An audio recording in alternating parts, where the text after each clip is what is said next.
What's up, everybody? Welcome to the Fantasy and Frames pregame show for Week 16. It is Friday, not Sunday, obviously. So we're definitely going to be doing things a little bit differently. On a Sunday morning, it's kind of hard to crack open one of these babies and, at 9:30 in the morning and, not feel judged. Now, don't care. And I hope everybody else can join in the merriment as we're having good football conversation today about Week 16, answering all of your questions on offense and for IDP, as well as DFS. Got the DFS crew here. I'll get to them in a second. And, of course, we'll be answering all of your start and sit questions over on Facebook, YouTube, and Twitter. So please like, subscribe on our Twitter, on all our accounts, really.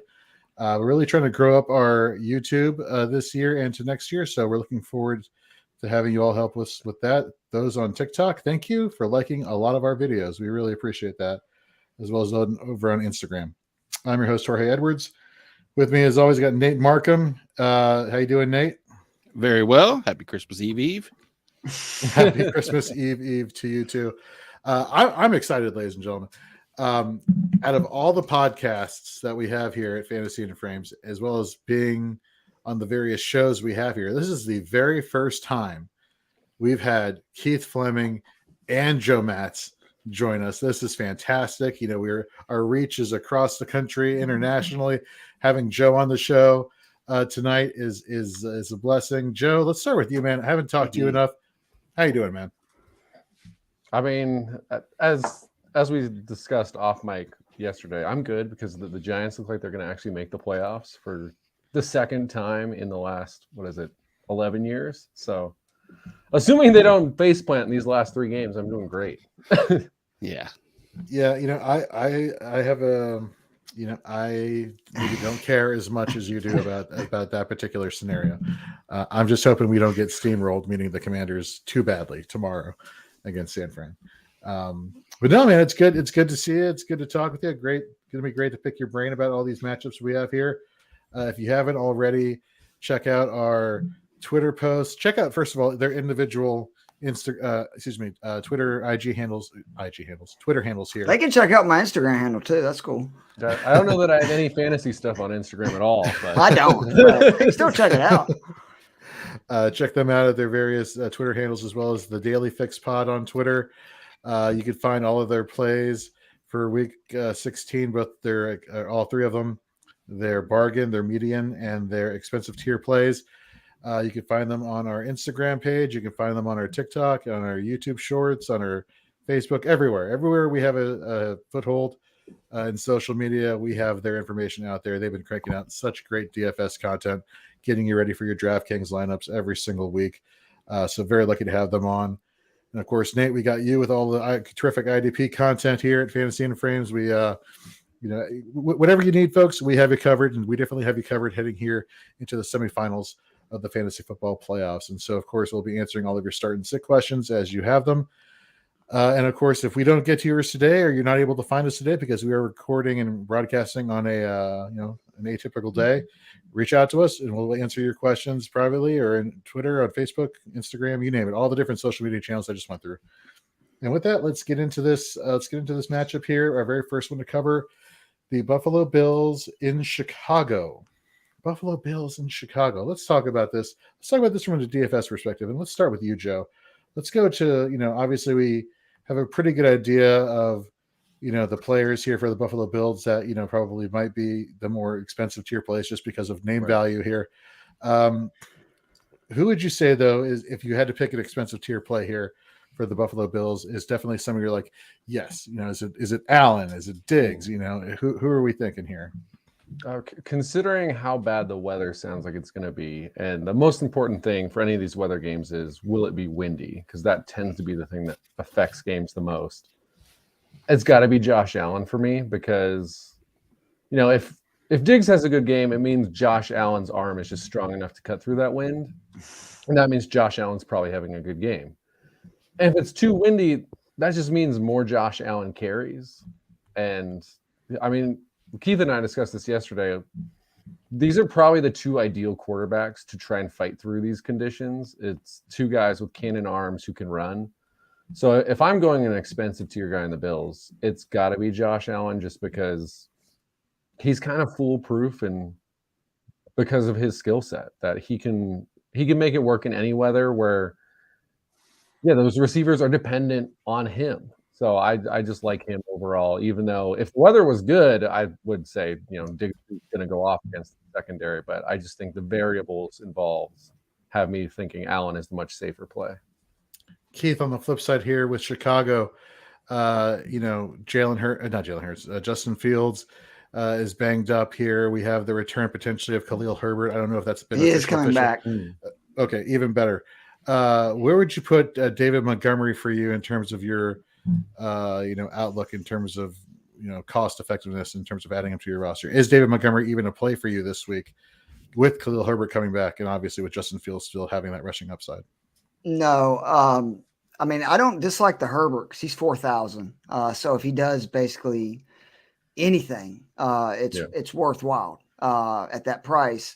Montgomery, I mean, he's been okay, and he's got volume. Obviously, you're concerned about that with Herbert coming back.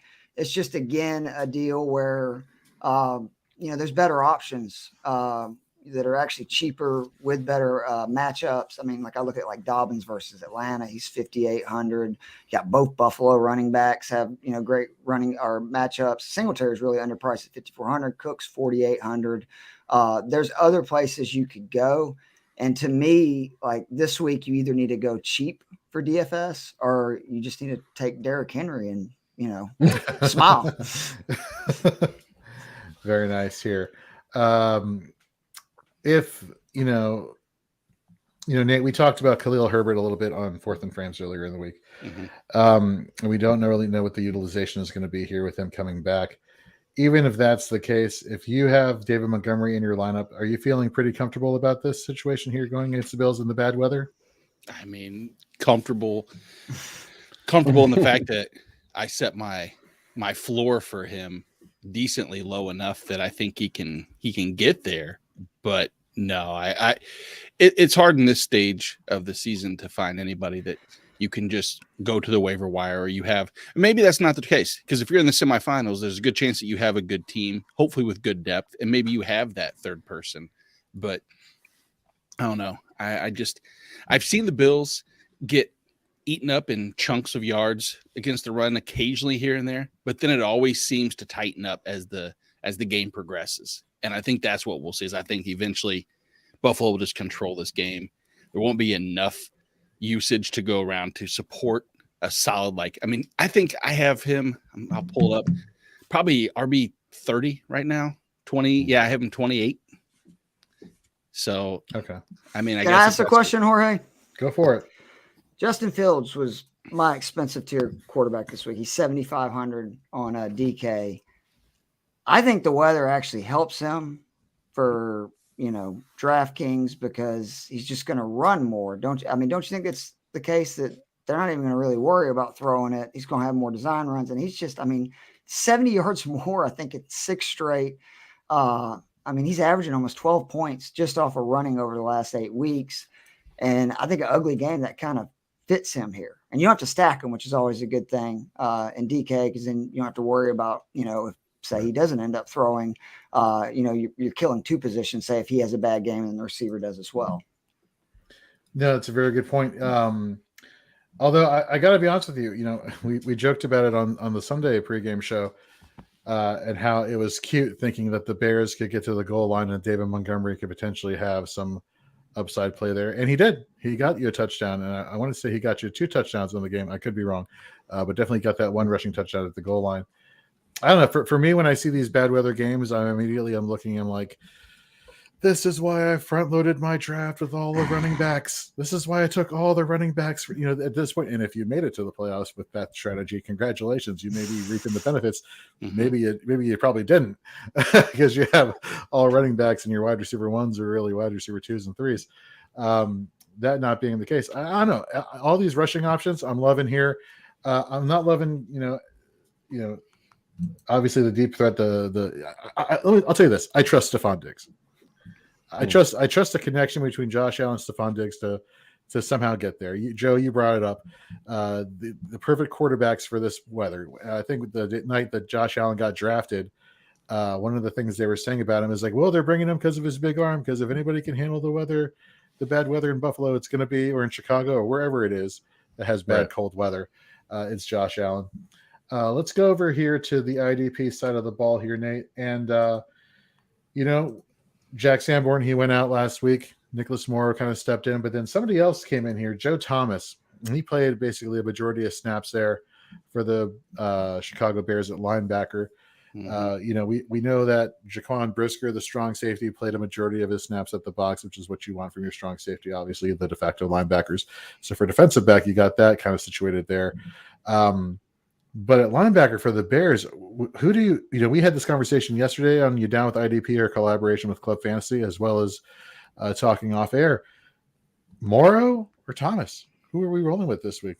It's like we were saying yesterday or Wednesday, whenever that was exactly, in regards to a Matt Eberflus defense and how he likes to utilize that off-ball linebacker more so. And that, again, harken back to the time that he's had an all-pro, all-world weak side linebacker, it makes things easier to rely on him to be that spot. But I don't know. One of the keys to this game, of course, if I'm the Bears defense, is slowing Josh Allen down and spying him in some capacity.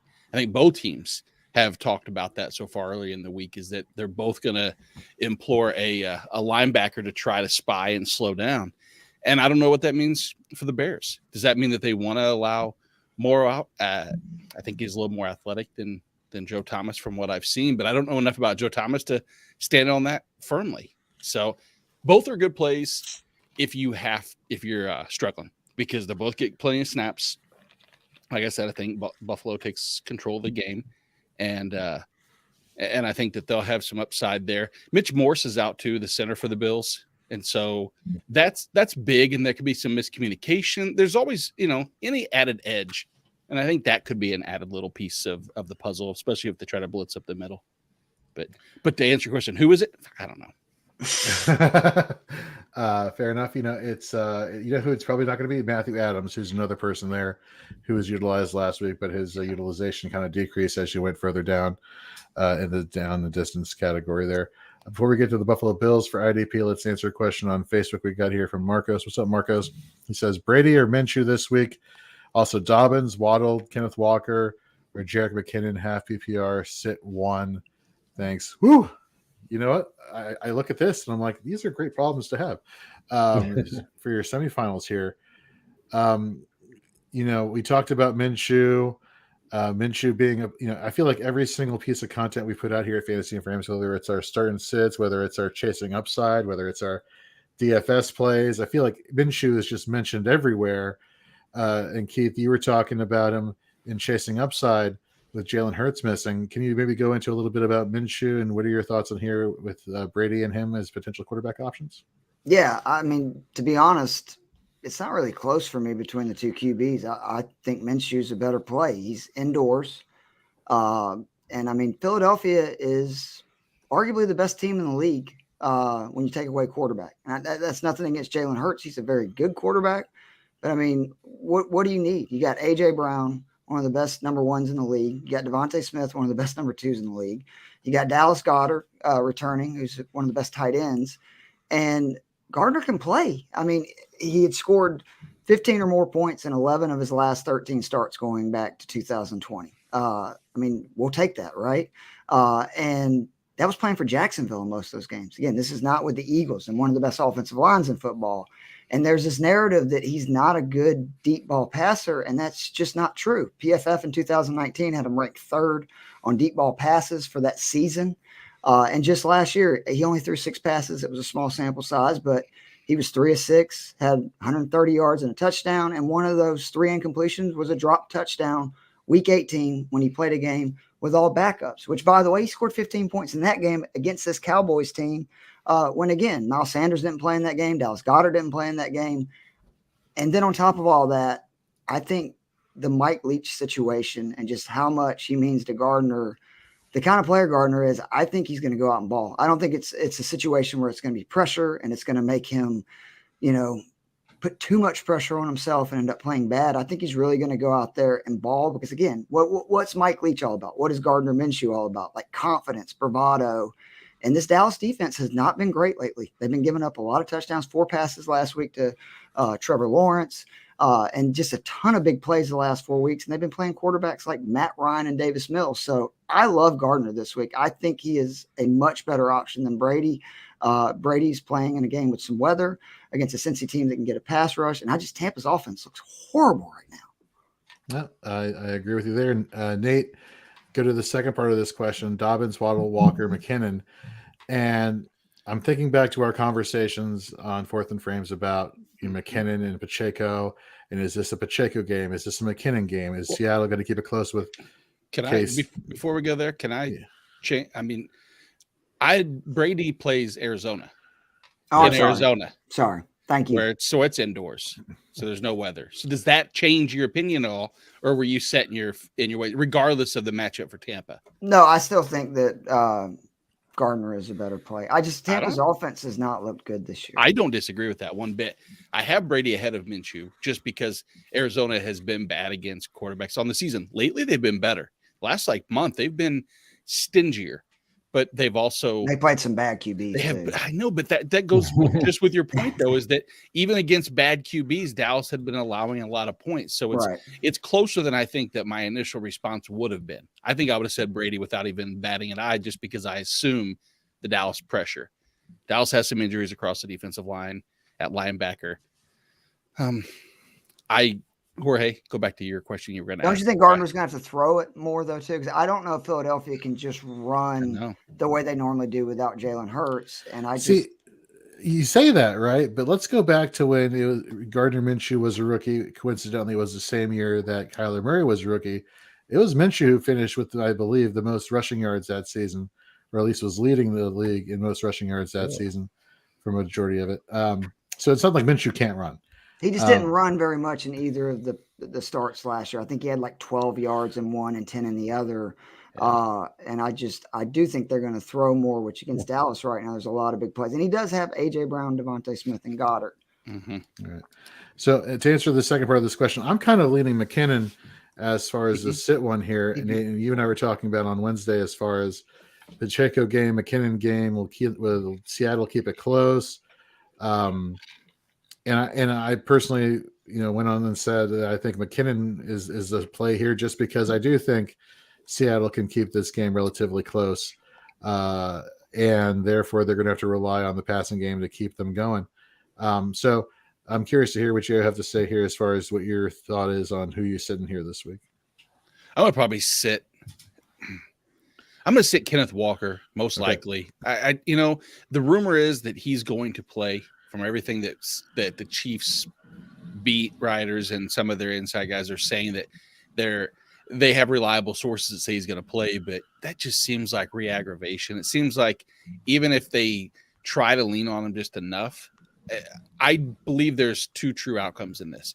And it sounds crazy to think, is that Seattle plays really well in that Geno Smith keeps him in the game because they're able to keep pressure off of him. And they exploit rookie, I don't want to say unseasoned secondary, but that's the way it is. And I think that's the one area they'll be able to exploit. I think they can get away from Kenneth Walker altogether. Not that he's not useful in the pass game as well. It's just, I think that workload scares me if it gets too heavy coming off of injury. Joe, you're agreeing with that? 100% agree. I mean, McKinnon and Dobbins were 2 of our DFS plays. Mm-hmm. So Keith and I are both big believers there. Obviously, Waddle's been a little bit up and down, but I like the idea of Waddle continuing to be involved. And it's half PPR, so you're still getting some points from that. And yeah, I just think Walker coming off the injury in a game where they could end up down pretty quick, and you're going to have to lean more on that pass game, he'd be the guy I would sit as well. There you go. Let's go to Trey over on YouTube. Evening to you. Full PPR, start one, Rashad White, Devin Singletary, Tyler Boyd, or Jerry Jeudy. Dulcich is unfortunately his tight end. He says he has Kmet, Higbee, and Taysom Hill are on waivers, however. Thanks and happy holidays. So I kind of like Taysom Hill here. I was just saying, go get Taysom Hill for sure. Yeah. Cleveland's Likewise. horrible against the run. Yeah, Horrible. that to me is like, that's a move to get you in to that weather. Yeah, that's a move to get you to the next round. To answer your question here, so as far as White, Singletary, Boyd, or Judy, I personally like Russell Wilson this week against the Rams with no Aaron Donald causing him any headaches. That's a horrible pun considering he's coming off of a concussion. That's a shame on me. But I think I'm going to go Rachaad White. I'm curious to hear. I guess the case could be made for Singletary because of the bad weather in the rushing game, but again, you have Josh Allen who could steal touches away from that. Keith, what are your thoughts here for the first part? If it's full PPR, I think I agree with you. If Wilson is definitely playing to lean Judy, but I do really like Singletary this week. The Bears give up as much rushing yards as any team in the NFL. They're near the top in rushing touchdowns allowed. And I mean, to be honest, for somebody who's been on James Cook all year, it's disappointing. Every time he seems to get a little bit of a grab of the share carry, it goes the other way, like it has the last 2 weeks. I think he has 12 touches after like 24 the previous 2 weeks. And it's back to where Singletary is dominating the rock. And if he gets that kind of touches versus the Bears, I think he can really do some damage. And again, he's used in the passing game too. So I think you're going to get a few receptions, but it's one of those questions. Honestly, it would be, do you think you need a big performance or do you think you just need a steady performance? Because I think if you need a steady performance, I would lean Singletary. And I think if you think you need a big game, I would lean Judy. What about you, Keith? What about you, Joe? Excuse me. I would lean towards Jerry Judy as well. I think, the Rams pass defense has not been great this year. I would say right now, Judy feels like more of the number one receiver on that team. And per Football Outsiders, the Rams give up they're 29th in yards given up to number one wideouts. So I would ride with that because I think, your point that I like the Singletary play. He's one of my plays, but I am worried always about that Josh Allen vulture. So I like him. It's hard for me I like Rachaad White's talent coming into this season, but it hasn't always shown up in that Bucs running game. So I'm generally steer clear there. And then, 100% with you guys on Taysom Hill. That's the move in the wind when it's a Taysom Hill game. It just feels like it. Nate? Yeah, right there with you guys and with Judy and Taysom. Because unfortunately, I think that it's going to kill us Alvin Kamara managers, and I'm going to think back to last year. I need Kamara to have a Christmas-esque game like he did last year, and we'll see them down on the goal line, I'm sure, multiple times, and each time it'll be Taysom Hill. Then you see the news on DK where you can click on the info. It literally says the Saints might need to rely on Alvin Kamara more than normal in the run game. It's like I fell for this shit before. Not again. No way. Yep. Trey also has a question. Tua greater than Dak, right? Green Bay's not horrible against quarterbacks. They're horrible against the run. They're averaging on the season, allowing 15.4 points a game to the quarterback position. But Philadelphia has a tremendous defense. It's a tough one. I think I'll roll with Dak though. I think Tua has been kind of. I think this offense for the Dolphins has been kind of played differently the past few weeks. Instead of giving a lot more cushion to these wide receivers, allowing them to get open and allowing the middle of the field to kind of get exposed for the short to intermediates, and then setting up Tyreek Hill for the deep balls. I think you're seeing a lot more teams just saying, you know what, screw it. We're going to get close to you at the line of scrimmage. We're trying to knock you off your routes. And the timing is being thrown off a little bit for Tua in this passing game. So I may lean Dak in this situation just because of the pivotal nature here, this divisional matchup here. Do the Packers run more zone or man? That's a great question. I don't know the answer to that. Because Tua's been great against the man. He's had some struggles recently against zone. That's the only reason I ask. I feel like they run more zone, but I'm not 100% sure on that either. And again, it depends on who you have because you have to have certain players to be able to play Miami playing a zone. But yeah, that's true. What are your thoughts here, Nate? I lean Tua myself. I just want to stay as far away from Philly defense as possible. I mean, they're tops in sacks by an incredulous amount, like record-setting pace. Not that Dallas doesn't have a good enough offensive line to keep them at bay, but if they do, they're also, I think, second in interceptions, and so they're first interceptions. So I mean, both of those two aspects I worry about, and I know Green Bay has done well against the pass, but I think that's just they're bad against the run. They're bad against the run. That's that product. That's that situation like Houston. Houston's great. Oh, look at Houston. They're great against the pass. The fuck they are. They just suck so bad against the run. No one has to do it. And so it's like, oh, they're only allowing 13 attempts. No, they're only just not allowing 45 pass attempts or rush attempts because they're so bad. Nate, to your point, 38 sacks in their last 8 games. The Eagles, 38 sacks. They're a monster. They could have 5 guys, if I'm not mistaken, at double digit by the end of. They've had 6 or more in 4 of their last 8 games.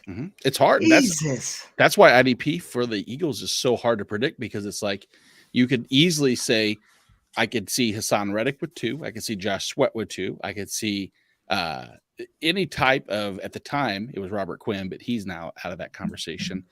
It's just, there's so many pieces, and they have a stout up the mid. I don't know, Jorge. I'm leaning to myself. All right, I'm with you, Nate. I mean, Dak 7 interceptions in his last 4, and that was against the Giants, most in the NFL, Texans, and Jags. So those are not the Eagles' defense.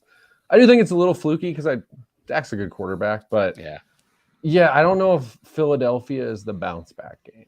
Would kind of be my thought process. Although I think Jorge raises some, real issues about our team is beginning to somewhat figure out this Dolphins offense, but I would still go to because I want to stay away from the Eagles defense as well. Let's stick with you, Joe, for this next question, just because I know it's near and dear to your heart here. Daniel Jones, your boy, or Gardner Minshew? That's a fascinating one. I feel relatively optimistic about both of these guys this week. My leaning, though, I think I would stick with Daniel Jones because, I mean, as I covered on our DFS pod, I think the Vikings are going to score a lot of points in this game. So I think we're going to see more Daniel Jones than we normally see as far as dropbacks go. And I also think this Minnesota defense has shown they're weaker against the pass than the run.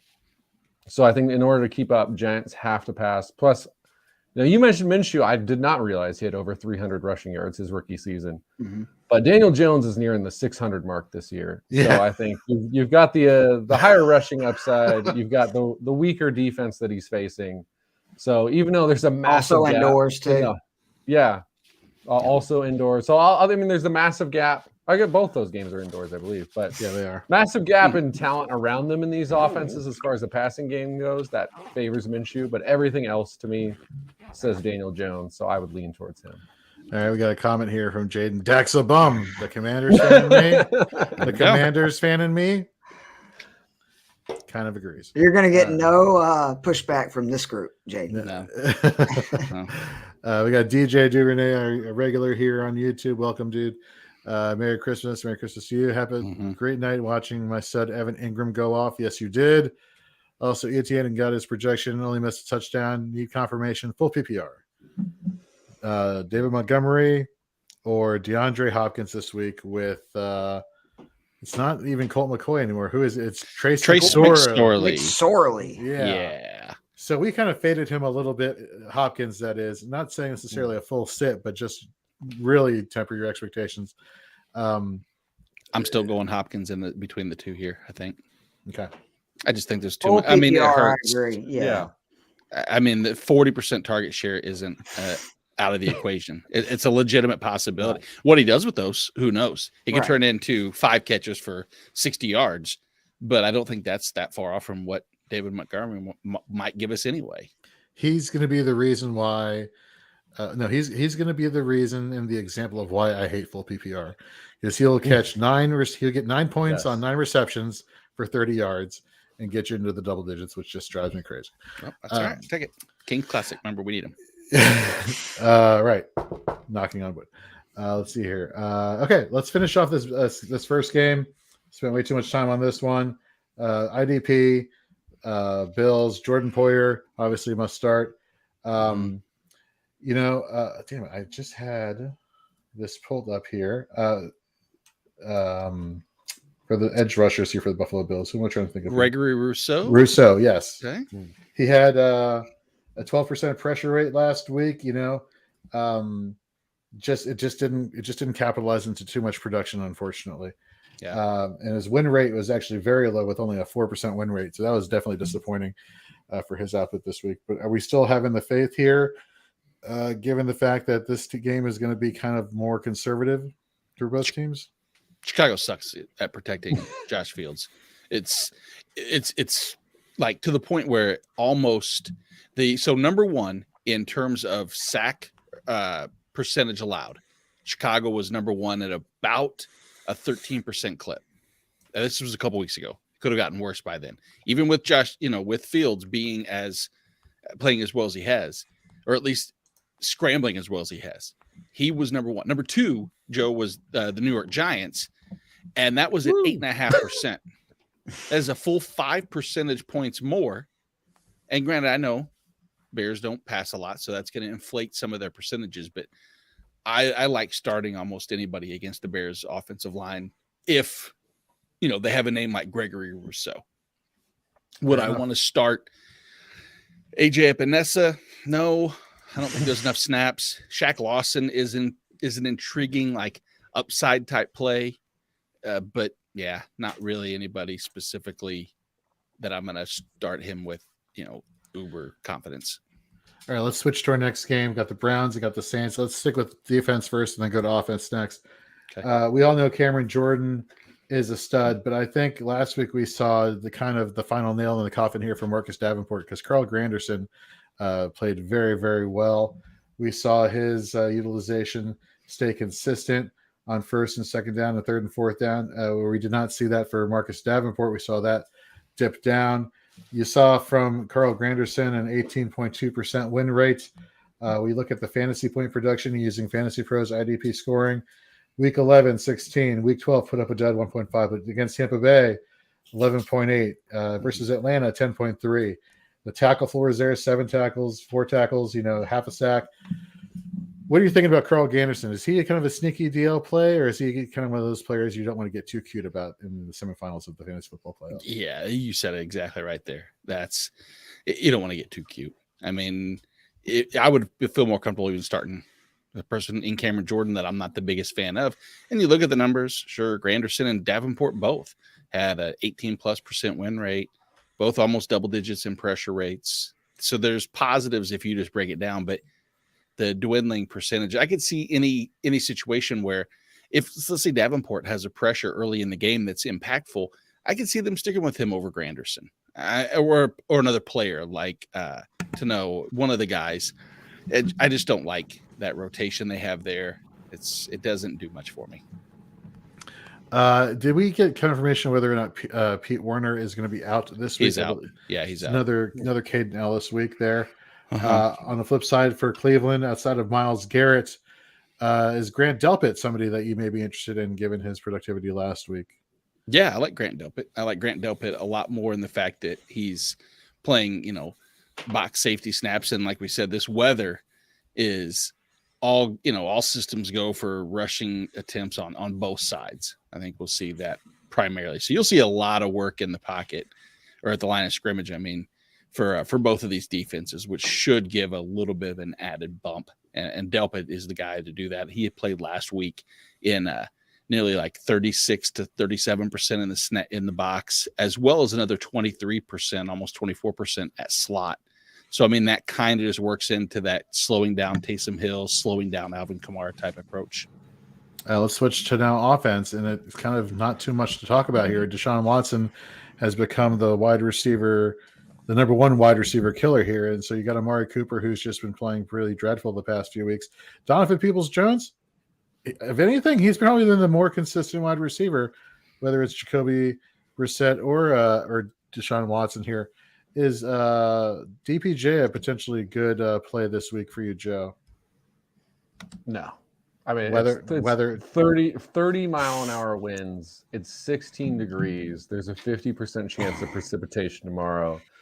And like you said, Deshaun Watson's playing like ass. So I don't see karma does exist, Joe. Yes, karma does seem to exist. There you go. So yeah, I'm staying away from anyone in the passing game. So basically, Nick Chubb or bust for yes, 100%. On the flip side, for New Orleans, what are our thoughts here outside of Taysom Hill? Is there any receiving option here? Again, the wind is going to be an issue here, but just Taysom Hill and Alvin Kamara are basically who you're rolling with. I would, yeah. I mean, there's some games. There's about 6 of them that, unless it's a real true number one that you're going to feel dumb, like a Stephon Diggs type deal, say, that kind of player is playing in those conditions, I would really look for other options. I mean, it's weather that's just going to lead to craziness. And I would really try to go after the few dome games, or even like there's a few places like the Kansas City Seattle game. There's not a lot of wind. I think the Carolina game is going to be like that, where you're talking like 5 to 10 mile an hour. That's nothing. It's going to be brutal out there in some of these games. Chicago and Cleveland are the 2 worst ones. Those are the ones where I'm not touching the receivers. The other games, it's not ideal, but to Keith's point, if you Cincinnati, like New England, 15 mile an hour winds. I mean, that's not going to be fun when it's 20 degrees. Yeah, but like those aren't complete bailouts to me. They're like, all right, temper expectations. But yeah, if you still are like, you know what, I love Jamar Chase for what I think New England's actually a tough matchup in general. And I'm not touching Mac Jones or that offense either. So maybe that's another stay away game. But to me, yeah, Chicago and Atlanta, Baltimore. The weather's not great, but you should just stay away. Period, because it's Atlanta and Baltimore without Lamar. Hey, don't sell out on your Drake London pick there, Keith. We believe. The more I've thought about it, I'm not crazy about it, Joe. I've kind of pivoted on my lineups, to be honest. Got a question here from Malcolm over on Facebook. Taysom Hill or Darren Waller? I'm gonna go Waller. Really? I'm going Waller. Yep. As much as I love the idea of Taysom Hill, it's at this point we're projecting just because it makes sense. I think more so than that we know, even though we don't know everything about Vegas. But when Darren Waller is healthy, Darren Waller is their number 2.5 target, because obviously we have to include Josh Jacobs into this equation now. But from a passing attack, he's definitely, we know he's number 2 behind Devontae, but he should. I feel more comfortable with the floor. Now, what do you guys think? Floor play between the two versus ceiling play between the two? I mean, I think that's the whole question, yeah.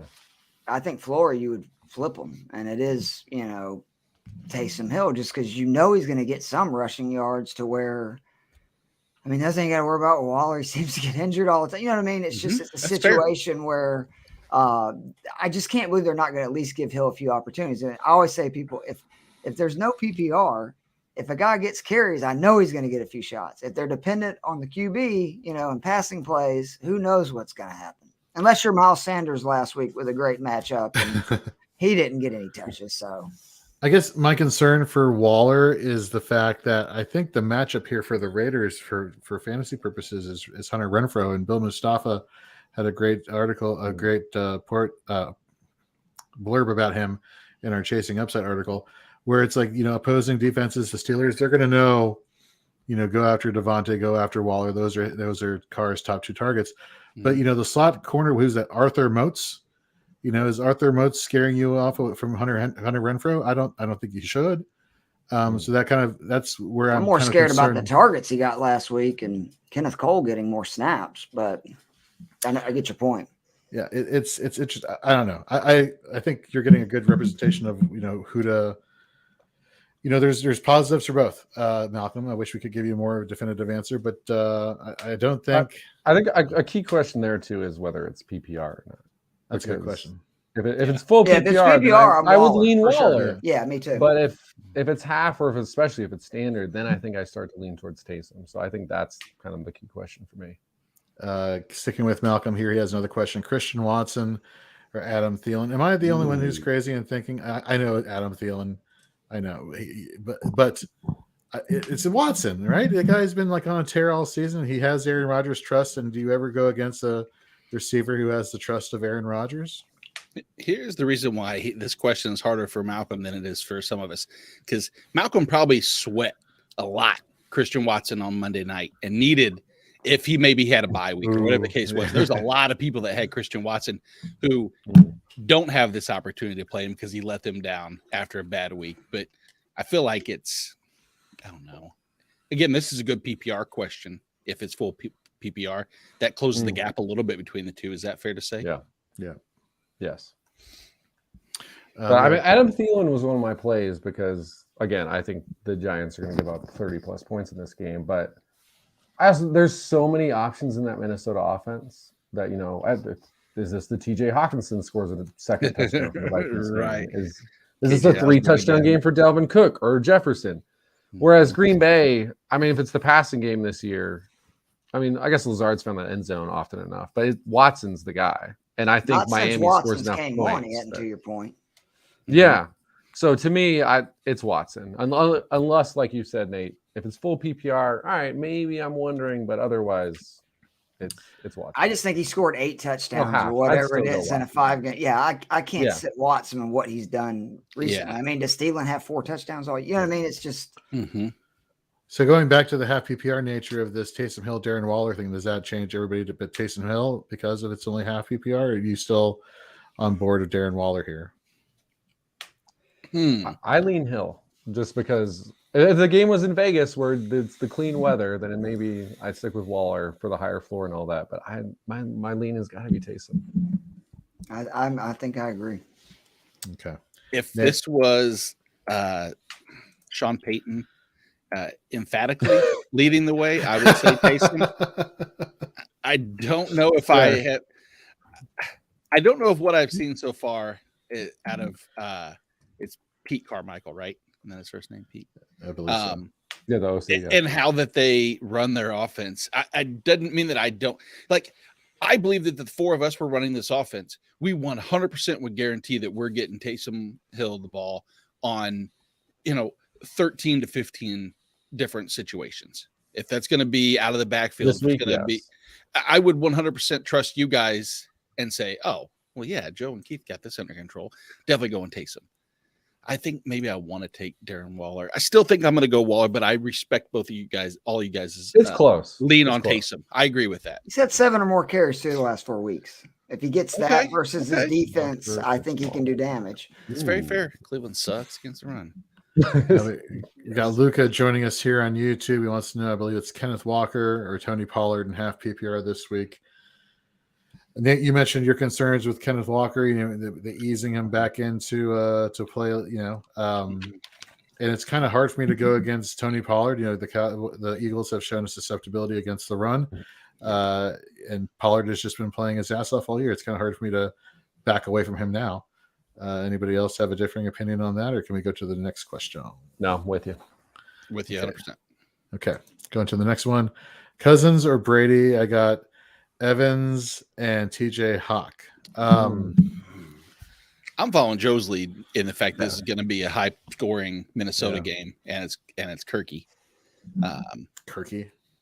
We could have gone with like Captain Kirk or something. I don't watch. Kirky is what he deserves. For being honest, it's not Star Wars. It's Star Trek. It's a Captain Kirk. So. Yeah, 100%. But yeah, again, Giants without our top safety, without our top corner. I think, and a defensive coordinator who blitzes more than anyone else in the NFL. So, yeah, I think you want Kirk Cousins in this game. There you go. We got friend of the show, friend of the brand, Ken Sonnenberg asking us Tony Pollard or Ramondre Stevenson if he plays. Who the hell are your other backs? Good Lord. Well, he watches. Yeah, these are the question marks, right? Yeah, Zilla. That's a good team. Well, in my home league, he's in the semifinals going against, coincidentally, my wife this weekend. So, wow. So I am torn. Actually, do I want my wife to have bragging rights and win a trophy potentially? Of course you do. Or do I want? That's marriage. We always. Well, yes, there is the whole happy wife, happy There's life. There's no competitiveness in marriage. Yeah, I've never heard of that before either. Yeah, shocking.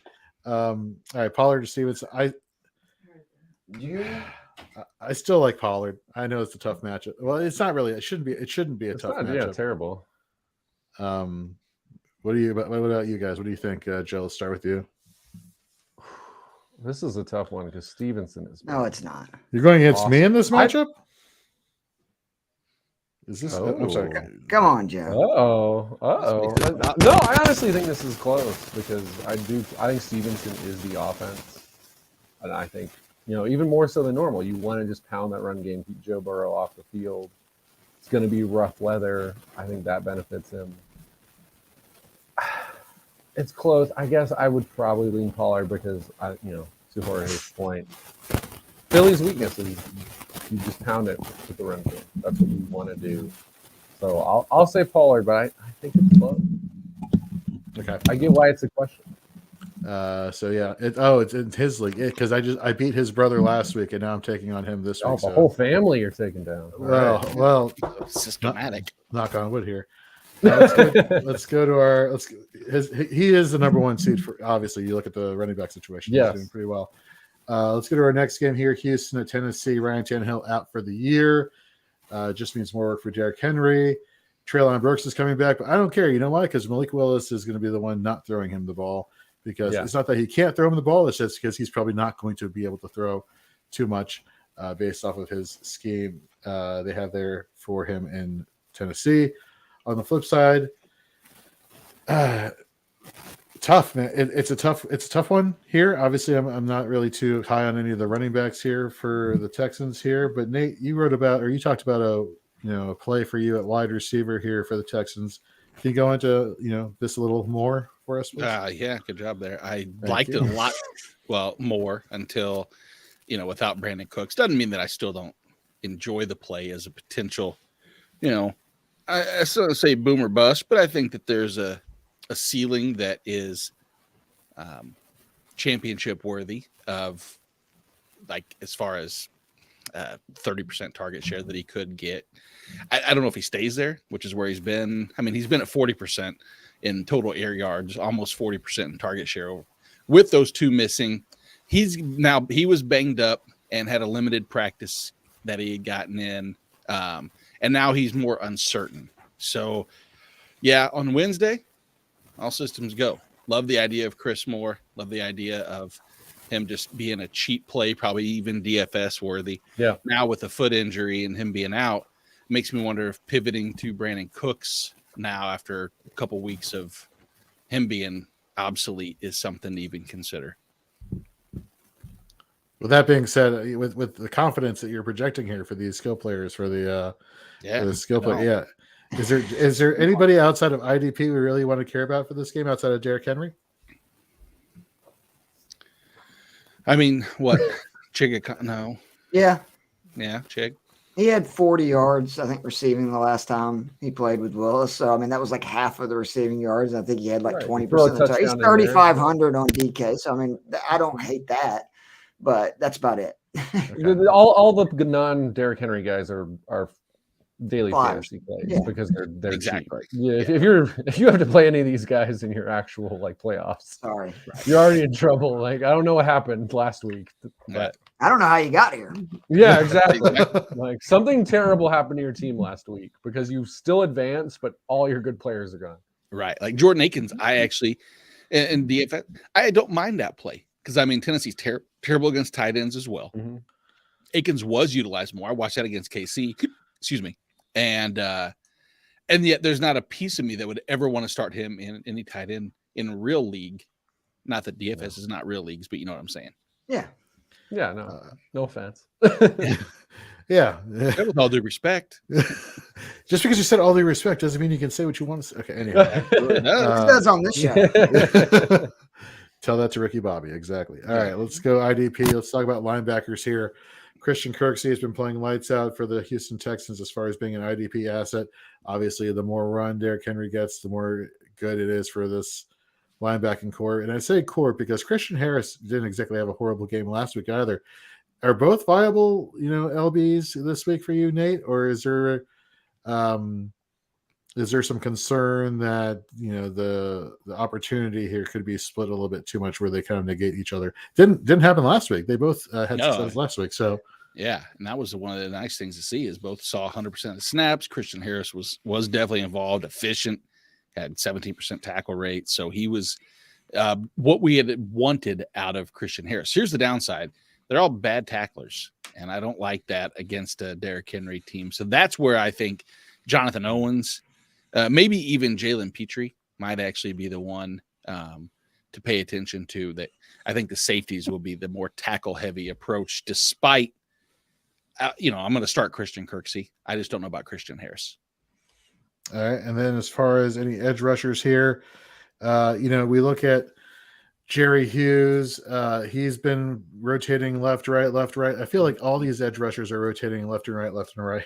Yeah. And they all have great matchups against whether they're taking on the left tackle or right tackle of the Titans. Is there anybody that's just jumping out to you as far as a potential play, or is it kind of like, again, you're in the semifinals, you know, don't get cute. Don't get cute. Is that kind of where we're leaning here? Is there somebody that jumps out to you, or? I mean, we'll mention names for the sake of it because people need to know. But I mean, OGOK Agbani Okunrakwo is a solid play over what he's demonstrated the last 3 weeks. He's 3 straight weeks of elite pressure rates, elite win rates, getting to the quarterback. He played 60% of the snaps last week. I like it, but this has to be going towards a pretty deep league where they would start probably 3 to 4 defensive linemen for him to enter into your lineup. All right, let's go to our next game. And crazy seeing this at 1:00 matchup here. Got Seattle and Kansas City. No Tyler Lockett, broken hand, I believe. Insert Marquise Goodwin. Joe, what do we think about Marquise Goodwin this week? I mean, this was Keith's play, so he might be better to tell us about it. But I do like Marquise Goodwin in this matchup. Keith, what do you? Yeah, I do. It's 7.7 targets per game is what Lockett has had on the year. Obviously, that won't be there, and his numbers versus man, which the Chiefs predominantly run, is remarkable. He's third in the league in win rate as a wide receiver versus man, and first for points per target versus man. And I think Geno and the Seahawks are going to be down and chucking it. I like Metcalf a lot this week. And the reason he was one of my favorite plays on DFS, he's only, I think, 4,300, is 7 times this year the Chiefs have allowed 2 receivers on the same team to score 13 points or more on DraftKings. So he is going to be that second receiver this week because they don't really have a lot of other options. I love him this week. I actually like him more than Metcalf because of the price, not because of, obviously Metcalf's a lot better play. Yeah. But I mean, he's like $3,000 cheaper. And if he gets like the Lockett share, I mean, it's pretty even. And Lockett, for whatever reason, is a guy that keeps scoring touchdowns in that offense, which is kind of baffling. But I really like the Seattle offense. This is, for me and Joe, correct me if I'm wrong, Joe, this is like, I think the shootout game and the game that I see a lot of points. I think the Chiefs get up early, and then I think the Seahawks do some damage in the second half because the Chiefs seem to always do that in these games.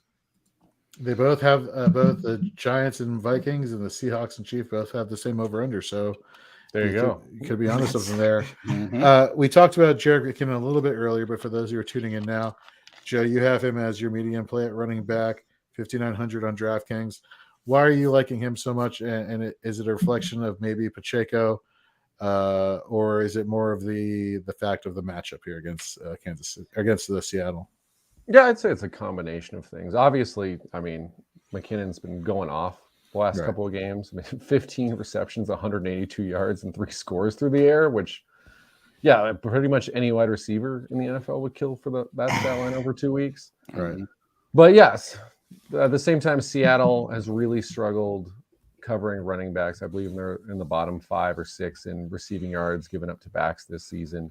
And also, yeah, Pacheco lost some carries last week because he lost a fumble. McKinnon ended up carrying the ball 10 Old Butterfingers. So, yeah, if you're a rookie and you fumble, I mean, we've seen it time and time again. Coaches will go away from you. So if you were to lose a fumble in this game, it could become the full-on Jerick McKinnon show. But even if that doesn't happen, McKinnon's dominating the pass snaps. And when you can do that and Patrick Mahomes is your quarterback, it's a good situation. Yeah. Let's go here to a question we have here from Nick over on YouTube. Who are you guys starting at flex, full PPR? David Montgomery, Christian Watson, Terry McLaurin, Rashad White, or Brandon Ayuk? I love me McLaurin for a lot of reasons, but I think I'm going with Christina Watson. Really, Ooh. Christina? What? It's Christina. Yes, you say it's my house. I'm going to start calling him Christina Watson. Joe, Keith, have you seen The Other Guys, the movie The Other Guys? Oh, yeah. Where Yeah, they go of into the course. guy's house and it's like, her name is Christina. You come into our house, you get my wife's name wrong. Okay, anyhow, sorry. He then tells that guy like 5 minutes later, you're having sex with my wife too. So God, that movie was so good. All right, who are we rolling with here? Let's go around the frames. Let's start with Joe. I'm with you. I think it's F1 McLaurin. Oh, you think it's McLaurin? I do too. Yeah. Really? What? Tell me. Let's. Oh, I mean, it's for me. The big part is full PPR. I just think you look at the target share he's had ever since they made the QB swap, and yeah, for me, and I also think they're going to be down the whole game. So there's going to be opportunity there. Where, yeah, if this is standard or even half, I think it's a total toss up for me. If it's half, if it's standard, it's a clear Watson play. But I'm going McLaurin in full PPR. What about you, Nate? I am as well. Shockingly, I think people overlook sometimes. San Francisco defense is very good, but San Francisco's defense is decently generous to the opposing wide receiver. I mean, they're in the bottom 10 in targets, yardage, touchdown allowed. Well, actually, no, I take that back. The touchdown allowed one is the only thing that they're doing better. Yeah. So they're allowing a ton of yardage and a ton of targets and receptions. Maybe not as many touchdowns, but I'm face of the franchise, Jorge. We saw the cornerstone face of the franchise. What Ron Rivera said. So I like McLaurin. I understand your case for Watson simply because it's hard to ignore. But I think that it's also fair to say that realistically, Christian Watson's ceiling is kind of what your median area for Terry McLaurin would be, right? In a full? Yeah, probably. Yeah. He's had 4 more receptions, like 9 straight games. McLaurin has. So that's his floor, and at least 40 yards in all those games. I didn't realize. To Nate's point, in San Francisco, 20 tied for 25th or 24th, I guess, in yards given up to number 1 wide receivers. So there you go. Wentz could get brought in, which I think only raises McLaurin's ceiling because he's a better deep field passer, which we know McLaurin is an incredible weapon down the field. I was unaware that the 49ers allow the 13th most points to opposing wide receivers. I was expecting that to be a lot lower. So that's pretty cool. So yeah, I guess I'm changing my answer from Christina Watson to Terry McLaurin. There we go. Unanimous. Exactly. Got Don here. Welcome back to the show, Don. Metcalf or Waddle, non-PPR. Metcalf, deep play, right? Yeah, for me. Metcalf, yes. Okay. Chiefs, 6 players on DK, wide receivers have scored 30 or more points versus the Chiefs. 30 or more points. So like Metcalf's like a top 5 play for me in a standard league wide receiver. Agreed. Okay, we got another question here from Antonio. We got DJ Moore, Christian Watson, Rashad White, or J.K. Dobbins in PPR. In PPR. This is an interesting one. Man, we got to look at DJ Moore's targets the past few games. Let me pull that up real quick here. He's had 2 good games and 1. That's what I worry about. On 3 targets. Yeah. So, yikes. I do like him this week, though. I just I don't know if I can take him over these other guys. Yeah, since week 9, 6, 6, 5, 6, 3, 6 targets. He was 0 for 3 versus Seattle. Wow, that is concerning. Man, but that being the case, I think I'm going to roll with him. I think I'm going to roll with him this week. I would go Dobbins. You think 9 yards a carry. I mean, I don't care. 9 yards a carry since he's came back. He's facing my Falcons. They've given up 856 yards on the ground the last 5 weeks. And we played like the Steelers with Najee. We ain't been playing great run offenses. And Baltimore's going to have to run it. And that's going to be a nasty weather. I really like Dobbins this week. I'd be shocked if he doesn't get 100 yards versus the Falcons. I mean, our run defense is really broken down the last month and a half. And it's a safe play to where every one of those other guys I could see laying an egg. I could see him having a good game, but I could see every one of those other guys laying an egg. I don't see Dobbins laying an egg. What about you, Nate? It does come down to DJ Moore and J.K. Dobbins, which is great. it's crazy because I normally would, if you ask me J.K. Dobbins or Christian Watson, I think I would just say Christian Watson. And now I'm between. I'm not helpful at all. This is a hard question. It's a hard question. It really is. I would say not Rashad White. That would be my biggest answer. Sometimes that's not a bad answer, though, is to process of elimination. Like, I'm fine without Rashad White. Full point PPR, I'm going to lean DJ Moore over Christian Watson just from that established floor. And then it's J.K. Dobbins in a game script that, like you said, is definitely going to be run heavy. The only thing that scares me is it's a very low point total, 34.5, and we have two good run offenses that can control the clock, and I worry that the total snaps and possession will be blah. And I think that's assuming that Carolina is going to move the ball, which is a fucking ridiculous proposition. Good God. But it is, Also assuming Atlanta's going to move it with Ritter. Exactly. Fair enough. Maybe it'll be all Tyler Algier and all the time. I hope so. Me too, buddy. Me too. Everyone at Fantasy and Frames hope so this week. No shit. I'm going to go DJ Moore. I'm going to do it. I think that's my lean too. All right. It's close though with Dobbins. I'm always a rebel, so I'm good with that. I'm going to go with Dobbins. There you go. Thank you, Antonio, for the question. All right, let's go to the next game here. Oh, can I talk about Schuster real quick before we move on? Yeah, actually, I think we're not even done with this game. Okay. I'm sorry, continue. Yeah. I do want to bring him up because I know a lot of people probably are fading him, like particularly in DFS this week. He's 5,800. I think it's a big mistake. I think he's probably the best play this week at his price at maybe any position. In his last 5 games, he's ran at least 20 routes. He's seen 9 targets per game, has 7 red zone targets in that, averaging 8 receptions, 21.14 points. So other than the 3 weeks where he was banged up, he got knocked out of a game, then he played 2 games where he didn't play a lot. His last 5 games, he's put up those numbers. And then everybody's going to talk about Seattle because they're ranked 3rd on DK versus wide receivers. I'm sure they're ranked high in other formats. They have played Detroit without Amon-Ra St. Brown, the Rams without Cooper Kupp, the Cardinals in game 1 without DeAndre Hopkins, the Chargers without Josh Palmer and Keenan Allen, who got injured in the first half, the 49ers without Deebo Samuel, and then some of the QBs they face this year, John Walford, Sam Darnold, Andy Dalton, Marcus Mariota, Russell Wilson, Daniel Jones. They are not as good as the number says. And I think people are fading Schuster this week. And I think that's a huge mistake. I love this matchup for him in a game that I think there's going to be a lot of points. And I'd be shocked if he doesn't have that 6 to 10 receptions, 70 to 100 yards. And if he scores a touchdown, you're talking about a monster game. Yeah, he's actually surprising. The one thing with Juju that a lot of people just assume is it's going to be dink and dunk, little short underneath routes that don't equate to actual good yardage. And if you look at the last 2 weeks, 14 and 15, he's now had air yard percentages of the team in excess of 25%. So he's getting the targets at about a 26.5% clip over the last 2 weeks and accumulating nearly 28% of the air yards over that time. So it's a little bit of both. It's a PPR floor upside as well as the yardage. So I'm right there with you, man. I really like the play, but that being said, it's KC, and it wouldn't surprise me if MVS catches 6 balls, Kelsey catches 9, Juju has 2, and Kelsey should have a good game. That's a great should. Yeah, Kelsey should. Yeah, Juju is, I believe, the wide receiver 9 in fantasy points the past 3 weeks. So that's actually something I did not take into consideration. So that's a very good point. Let's go to now Seattle. We talked about Metcalf a little bit. Talked about Goodwin. Talked about Kenneth Walker. Obviously, Geno, you've been riding him this entire playoffs. Is he still somebody that you're feeling comfortable with in this matchup? Yes. Yep. Everybody's feeling comfortable. For me, it's definitely yes. Okay.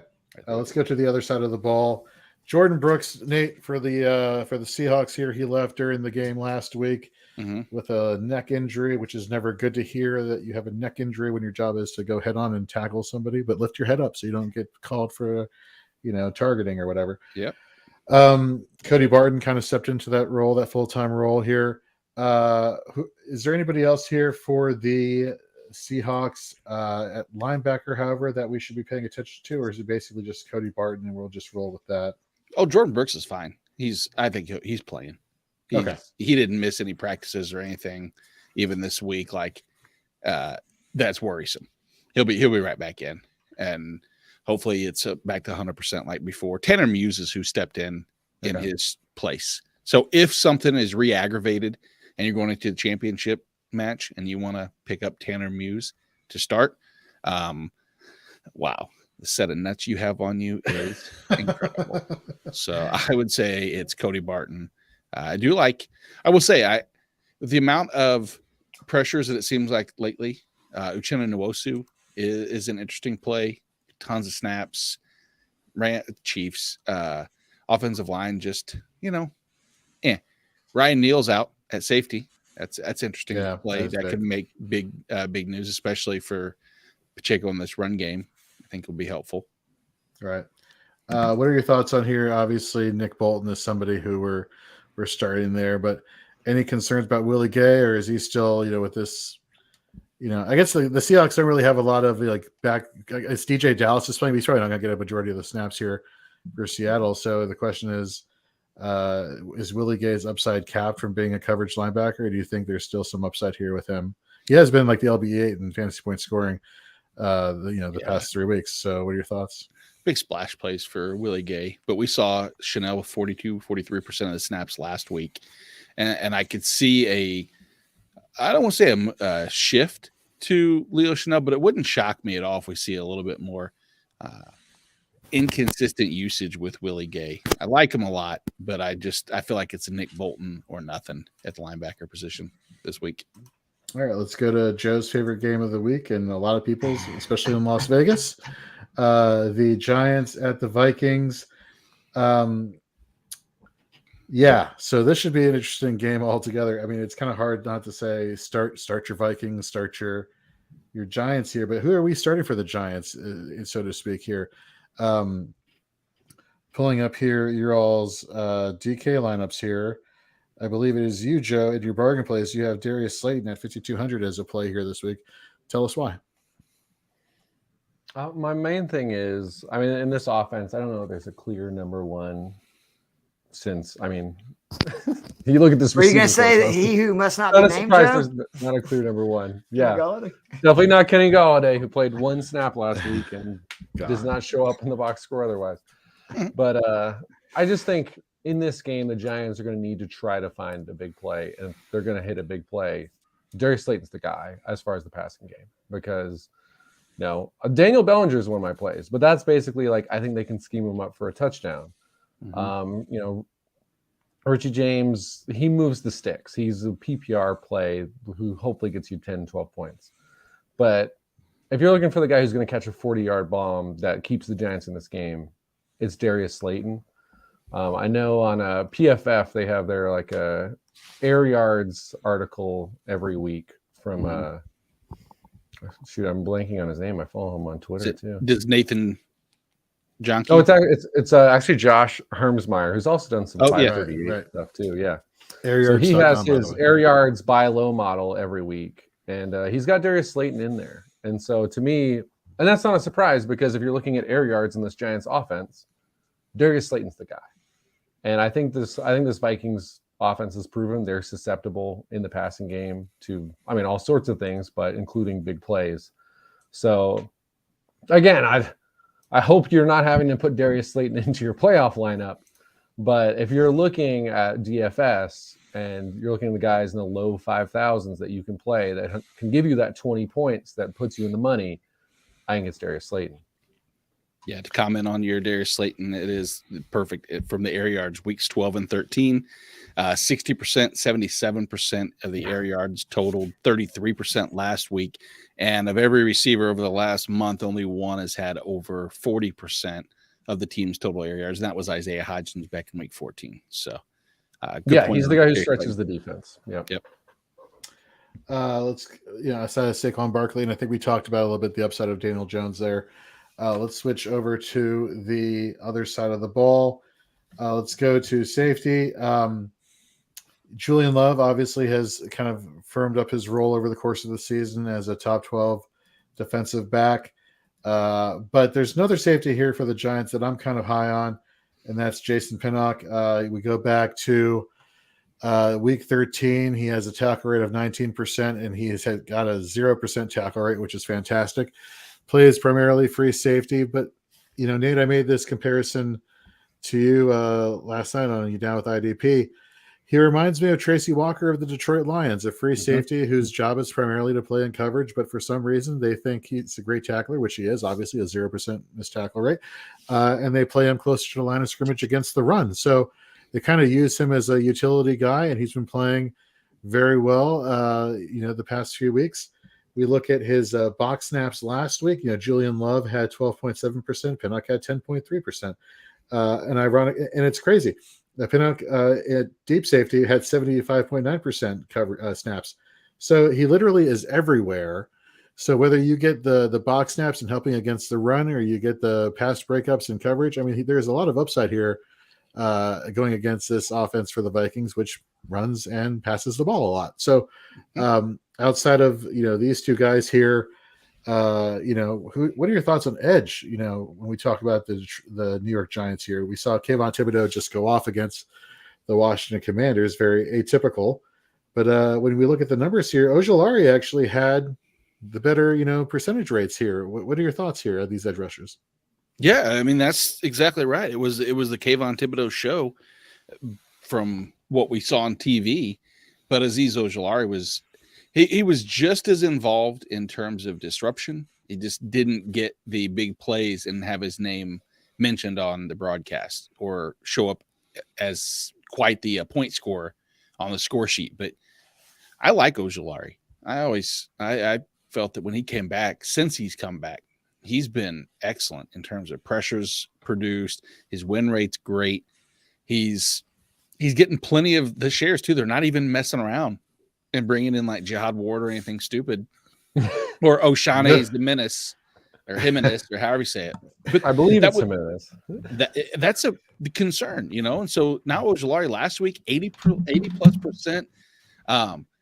And the one thing I like about the Giants defense as a whole is that they have the number one blitz rate in the NFL. And that Wink Martindale defense is always constantly putting pressure, sometimes at a detriment when if you get exposed and it doesn't work out. But I just like what that does impact wise on the edge rushers. Gives them a lot more one-on-one matchups.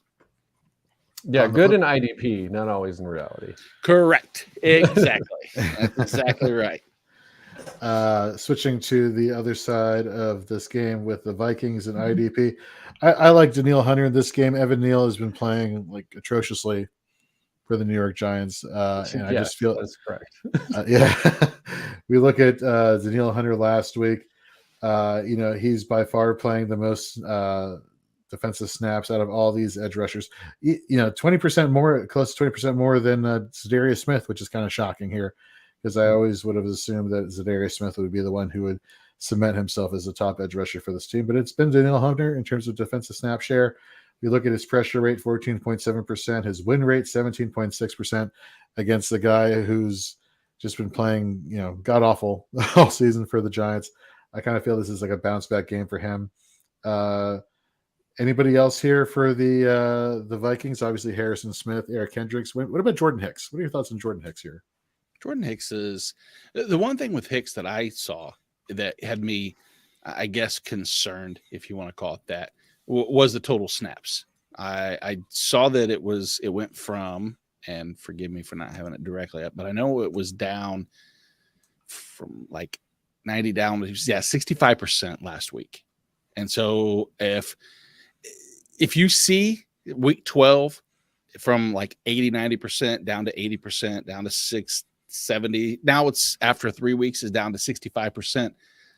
That's a trend that makes me a little concerned, because I don't want to start a linebacker that's not going to be on the field at least 85+% of the time. Cody Barton-esque is the only way I would play him, is someone like that. So I'm avoiding Jordan Hicks. Eric Kendricks is still obviously in play for me, but yep, I'm out on Hicks now. Okay, let's go on to our next matchup here then. Got the Bengals visiting the Patriots. Man, I guess Ramondre Stevenson is still questionable. Yes, he has not been fully confirmed whether or not he is playing tomorrow, which okay. Well, if he is, full confidence around the frames, Joe? Yeah, I think if he's a go, I'm not going away from the one functional part of this offense. Right, exactly. Unless you have Tony Pollard. That was the question. Yeah. Right. If you have an even better option, then sure. But if we can get Ken back on the show, no, go with Ramondre.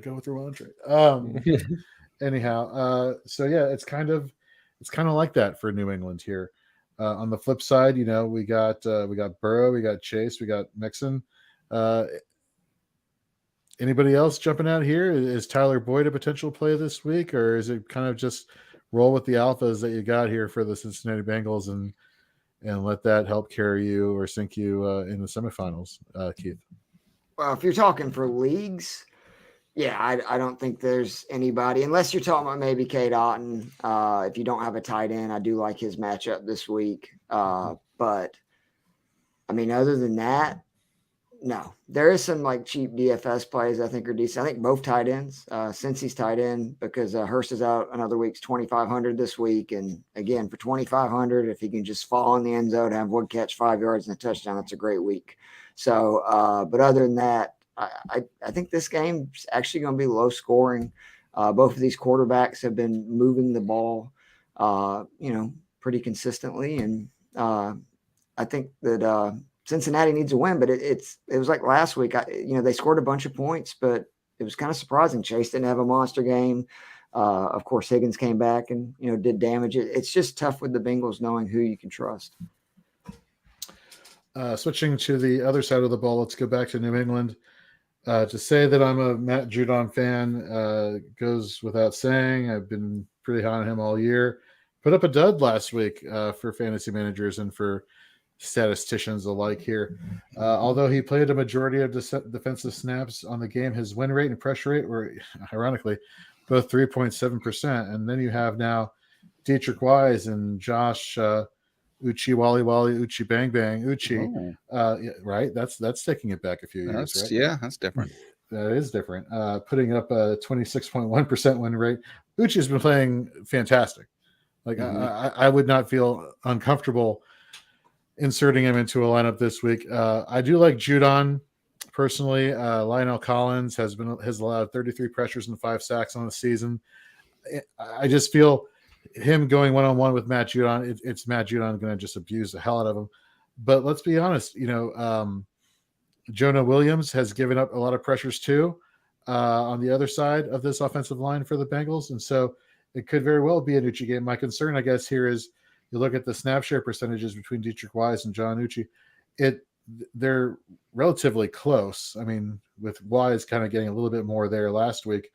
If you had to pick somebody for an upside play for IDP purposes here with Judon, Wise, and Uchi, who would you go with, Nate? No, I mean, I'm probably upside. I'm going to go Judon just because the one thing that concerned me about Josh Uchi is that last week we saw his utilization as far as defensive snaps actually drop back down lower to number 3 on the team in a game where they were basically trailing the whole game, which is just odd to me. Like, why is he in a game that I know why. Never mind. Reverse that. So I understand why he was taken out because they're trailing. The other team's going to be running more. He's definitely more a pin your ears back and get to the quarterback. Maybe I'm going to lean. Maybe I'm talking myself into Uchi and didn't even know what I was doing because I was circling the plane and never landing it. I think they're going to be trailing in this game against the Bengals. And I think in that doing so, that maybe we see the usage down again. Is there anybody, show of hands, who actually thinks that New England will make this game competitive or have a chance to be leading in this game?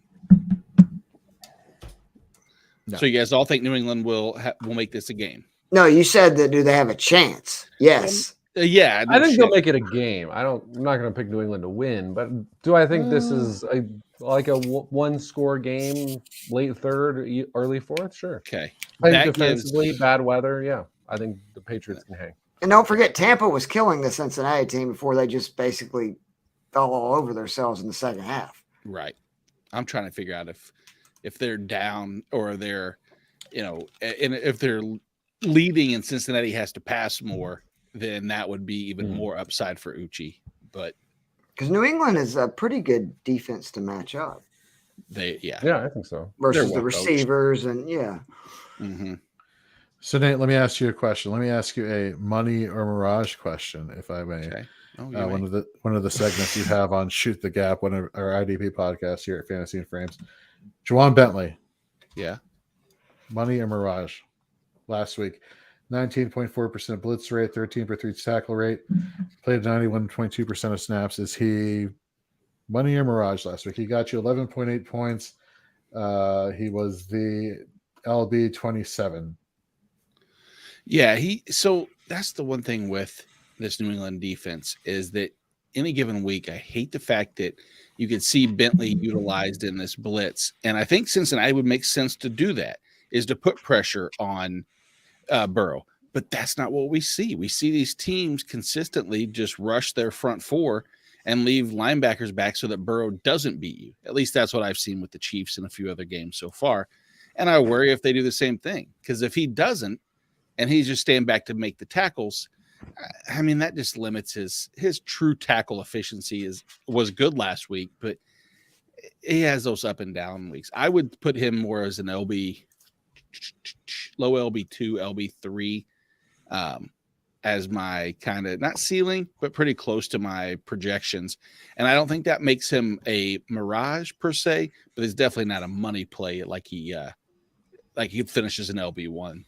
I got a question for two defensive guys like you two. Burrow has like flip-flopped. Last year, I believe he was really good versus man. This year, he's a lot better versus zone. I may have those mixed up, but what makes a QB change? Because it's been pretty drastic with his numbers, touchdowns, all that stuff. Protection. Yeah, that's what I'm kind of thinking too. I really do, because we've seen him have no protection whatsoever in the past. And I mean, is it getting better? I don't know. I say yes. It feels like it is. But I think that's a product of teams knowing they can try to slow down the Bengals by not having as many blitzers and rush. Yeah, you don't want to have one-on-one situations with Higgins and Chase often. Well, that's another thing. Like, how often have both of those wide receivers been on the field at the same time? We had Chase miss a bunch of games. We had Higgins miss a few games here. Boyd missed a couple games. Mixon has missed this offense has not been a whole entity like for a majority of the season. So I think that also plays into it. Lack of protection plays into it.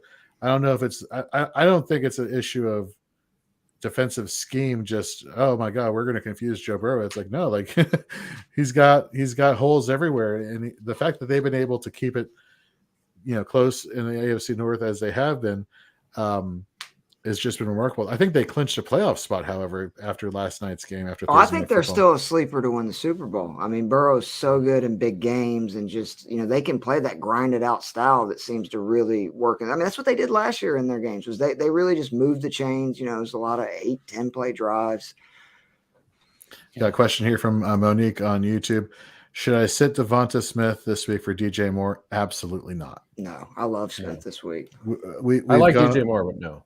Yeah. We've gone on the show and we've been writing all of our articles at fantasyandframes.com, and everywhere we have social media presence. Gardner Minshew is not somebody who's just trash. He's not Jalen Hurts. Okay. That doesn't mean he's not capable quarterback. Joe, didn't you say Diggs moved to he started the game on Smith because that's his side, and then they had Shadow Brown in the second half. Yeah, he was shadowing Brown for the other way around. Quarter and a half, and then they just kind of stuck to Diggs playing one side of the field. But again, the Cowboys' second and third corners are out. Yeah, so whoever is not being covered by Diggs has a plus matchup. So, I like Devonta Smith in this game. Yeah, so that's our advice there, Monique. Good luck to you this week. All right, let's go to defensive side of the ball for Cincinnati. Logan Wilson has been playing lights out. Mm-hmm. Should we write off Jermaine Pratt, though, as an LB2 with your LB2, LB3? If you had to pick one or the other, LB2 or LB3 here, Nate? I don't know if I'd want to write him off per se. I don't think New England against linebackers that are more of the in coverage has been wonderful. Let's see. They are middle of the pack against the linebacker position. I just don't know if there's enough volume for Pratt to be that LB2, LB3. If it's hard to project any type of significant splash play that's going to really elevate his game and be more than what he is, which is fine. He's a serviceable LB4 realistically, maybe low end LB4. So I don't see much more height and elevation as far as what his ceiling would be. What are your thoughts on defensive back Von Bell? I mean, he's the one who's playing the majority of snaps here, playing closer to the box here. Mm-hmm. Is he still somebody? What is Von Bell to you? Von Bell is I'm going to say he's my utilized safety. Plays enough snaps at the line of scrimmage. They're a team that they know they're going to be usually leading or aggressive in games, forcing the other teams to pass a little more frequently, which usually gets away from a box safety, but he has enough playmaking skills that he can still give you that solid tackle floor and still deliver when I keep saying the word splash play, because that's what I look at as what separates the DB, threes when they have the solid tackle floor from having that DB 1 week where they pick off a pass, get a sack in the blitz game, as well as maybe a couple pass deflections. And I think Von Bell can do all of those. But what we're last week is just indicative. It's exactly right. Jesse Bates staying back, playing nearly 70% deep. There's not in the slot. Games like this with New England, I don't see any of the tackles actually getting past that second level. So I'm probably avoiding Jesse Bates this week, and I'm fine with Von Bell. All right, let's go to YouTube. Got a question here. Hey guys, I got the hardest question. Would appreciate your thoughts. Sure. Shaheed, I believe for New Orleans, Hodgins, Dotson, Cordell Patterson, Djax, James Cook, Alan Lazard, Jacoby Myers, DPJ. Who for 2 wide receivers in a flex? Dotson for sure. That is damn sure. Absolutely. Right. Like every game he's played, he's got a touchdown. And if they were for some reason to take out Heineke and put Wentz in, better. Yep, Better. I agree. So Dotson definitely. Nate, who do you got here as the first one? I mean, I'm right there with you on Dotson, and then I like the in a vacuum. Put it this way, I would like Shaheed a lot more. Full PPR. Nate, you just it's a different person. Okay, I'm sorry. Still, I'll assume it's full PPR. I don't like the weather for New Orleans and Cleveland, so I'm probably going to eliminate DPJ and Shaheed. Yeah. Jacoby Myers is too inconsistent for me to consider. Lazard is probably the same way, consistency-wise. Cordell Patterson has been trending down. I'm going to say Isaiah Hodgins and Jahan Dotson, just because I've seen Hodgins actually utilized a little bit more in the game. At least it feels like he has been, Joe. You can tell me I'm crazy, mostly because I picked him up in a league that was really, really deep, and I've had to see him perform. But is that just a fluke? Right. Yeah, I mean, he's also a guy who's showing up in the red zone. So, I mean, I think if these are your options, then a touchdown goes a long way. Right. Main event Mike says it's full PPR. So, okay. I don't hate Myers in full PPR just because I think, he's a week. I think he was questionable for most of last week, so he should be healthier. And also, who's going to be more motivated than Jacoby Myers this week to show up and do something good? To throw it to pull a Bobby Boucher and throw it to the wrong team. Yeah. Yeah. Here's the thing. And Keith, you had mentioned this in one of our staff chats here about the Atlanta News talking about they're possibly going to be riding Algier down the stretch of the season and kind of like easing away from Cordell Patterson. Up until last week, though, we were seeing similar usage from both the running backs. We were seeing similar production. The only metric that you saw Algier kind of take away was yards per carry, with 7.1 yards per carry the past 3 weeks versus 4.5 for Cordell Patterson. Aside from that, yardage, attempts, relatively the same. Is this still? Can you make the argument here that Patterson could be an option here, or is it? I think Patterson should probably be one of the three, because again, he's still the red zone back. And the Falcons, I'm sorry, I meant to clarify. So they said that if the Falcons, they need to lose one more game, officially be eliminated, and then they think they're going to basically shut Patterson down. Gotcha. And really push Algier. So I don't think this is going to be that week. I hope as a Falcons fan, they're going to get the ball more to Algier because he looked freaking incredible last week. And he's been averaging like 6-7 yards a carry for the last month. But they still, even last week, like 10-2 when they get close, they're going to bring in Patterson. And I mean, this list is, I mean, I think that unless you're going with Nate, and I do like that play with Hodgins, you know, and I'm with Joe that Myers and Dotson. I do, though, could understand if you want to go Patterson one of these, because obviously if he gets 6 points, which he's probably the most likely guy on this list to score a touchdown, he's probably going to outscore at least the rest of the guys. Mm-hmm. All right, so we got Dotson, Hodgins, and a Patterson. Any other combinations you guys have, Nate? Maybe? I think the Jacoby Myers option. Oh, sorry, Joe had that. Sorry about that. Okay, cool. Well, main event, Mike, let us know how you do this week. We got the Joker here out of Arkham Asylum, freshly out of Arkham. He says pick 2 from PPR, full PPR: Marquise Goodwin, Josh Palmer, Cortland Sutton. For me, it would be the first 2. What about you, Joe? Ooh, I definitely like Goodwin. I'm trying to decide. What honestly, I feel like Cortland Sutton's fallen off my radar this year. Has he done anything like in the last 2 months? I know he was hurt for a while. He's still getting targets like in the games he's played, but he has not had a great connection with Wilson since I think his best 2 games were like in the first month. Yeah.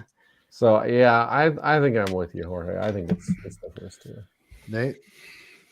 Yeah, I mean, I want to trust Cortland Sutton because I have so much invested in him in the season. Not anymore, because all those games are garbage. The Allen Robinson, Cortland Sutton stacks that I've been accumulating really suck. But yeah, I guess it's going to have to be. As much as I'm not the biggest, I don't know. I'm not excited about Josh Palmer as much anymore with all the pieces there. I like him a lot more, obviously, when you have one of the 2 out. And I just don't know if I can. I feel like I trust Palmer more than Cortland Sutton, which is. Wouldn't you argue he's a better big play receiver right now, too? Because Herbert's playing at a much higher level, obviously, than Russell. And I also think both of those first 2 games have a good chance to be high-scoring games to where the Denver game we know is not, because they never. Except for the Kansas City game. But that was Yeah, who knows what the hell that was. Got another one from the Joker, pick 2. Again, full PPR. Ramondre, Demont, Rashad White, Jamal Williams, Donta Foreman. I mean, definitely Stevenson, assuming that's no question for me. Yeah. I still take Montgomery, I think. I don't know, Montgomery or Jamal Williams. Yeah, that's as much as I like Rashad White, I worry that they get Leonard Fournette more involved. He was more involved in every facet of the game last week, and I don't like that. I like Rashad White when he's on the field, but it's not about what we like. Because don't you think if you think Detroit's going to be able to move the ball, I think Jamal Williams needs to be the second guy because we know he's going to get red zone touches. It's just the last 2 weeks they haven't scored the points that they have. Mm-hmm. And obviously the stretch when they first started winning games, and he did nothing basically. He had like 3.5 points.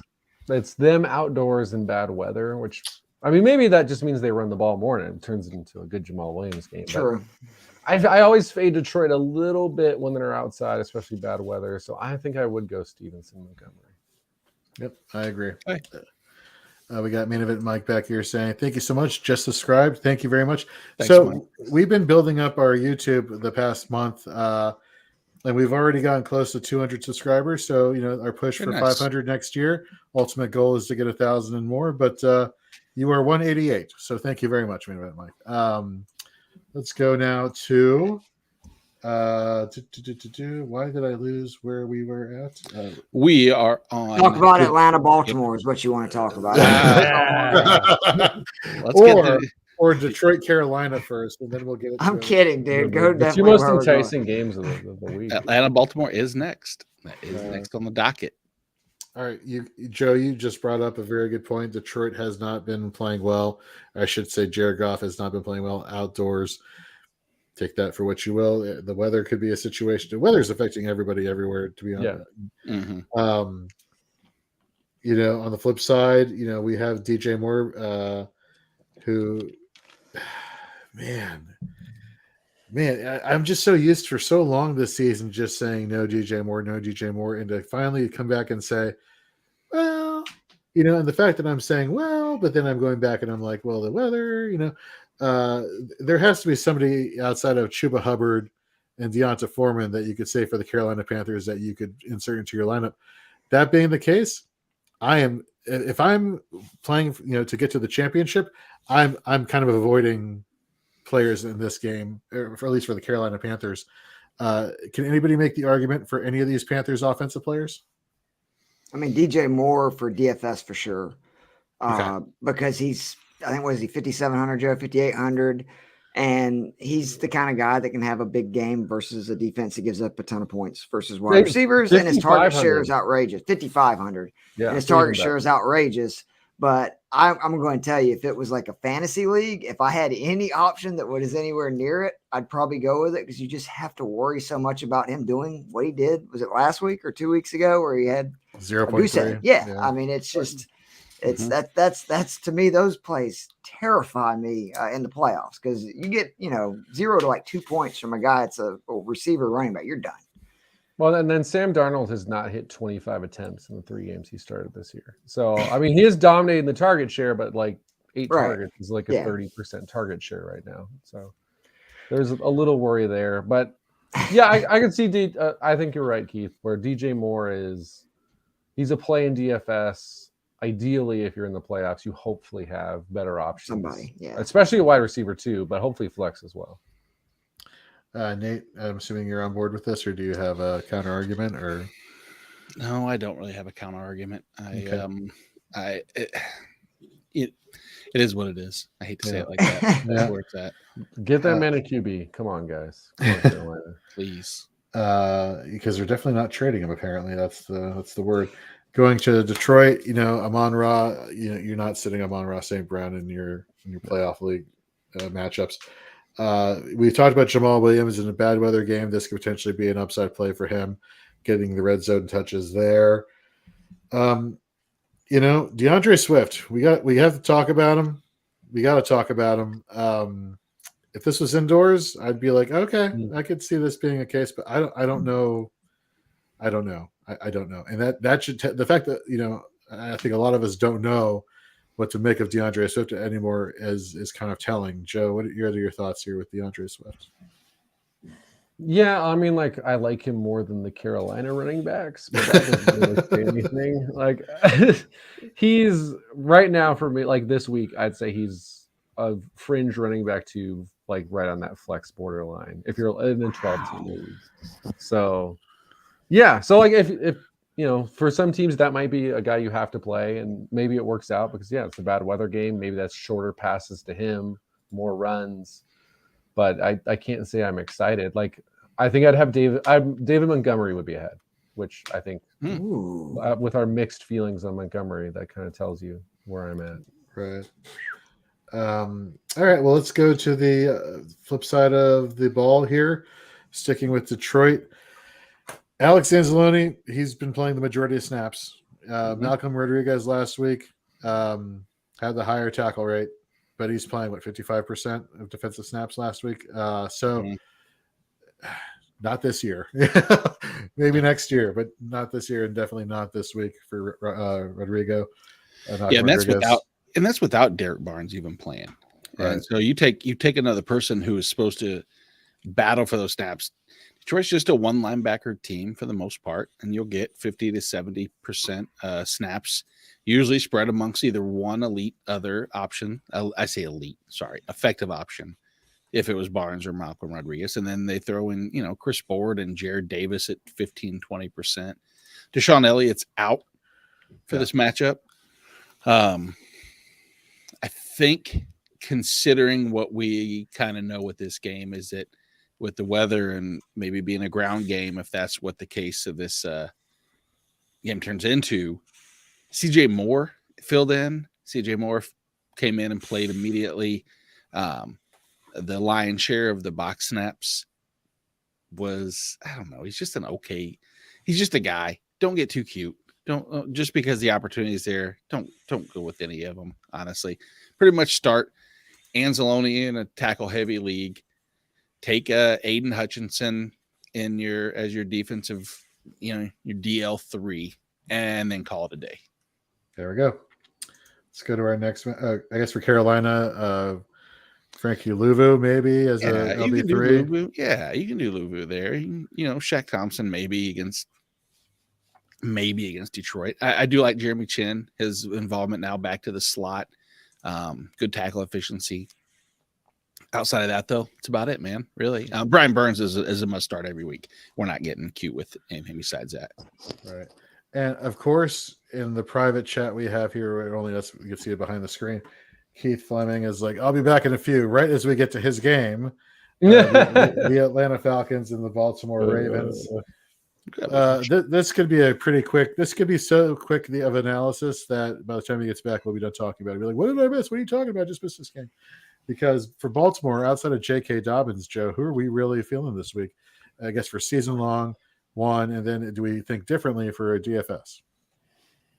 I mean, I want to buy into that. Like Mark Andrews is going to have the connection he had with Huntley down the stretch last season, but the way the offense has looked so far, I mean, hey, if you have Mark Andrews, you're starting Mark Andrews in the playoffs.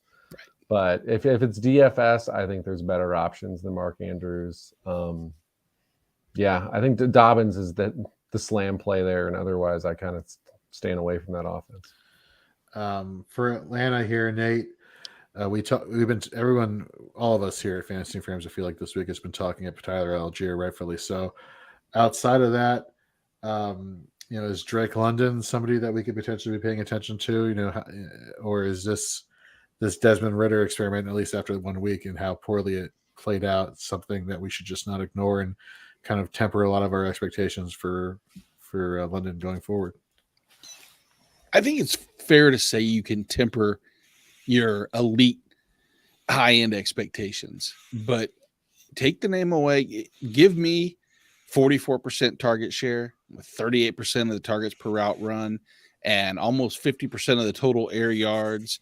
And I'm good with Drake London. I don't love it because even last week, I mean, with that, it was a bad week. He was still the wide receiver, 26 in PPR scoring. So that's not wonderful, but I think that's I think that wide receiver 26 is a pretty safe floor.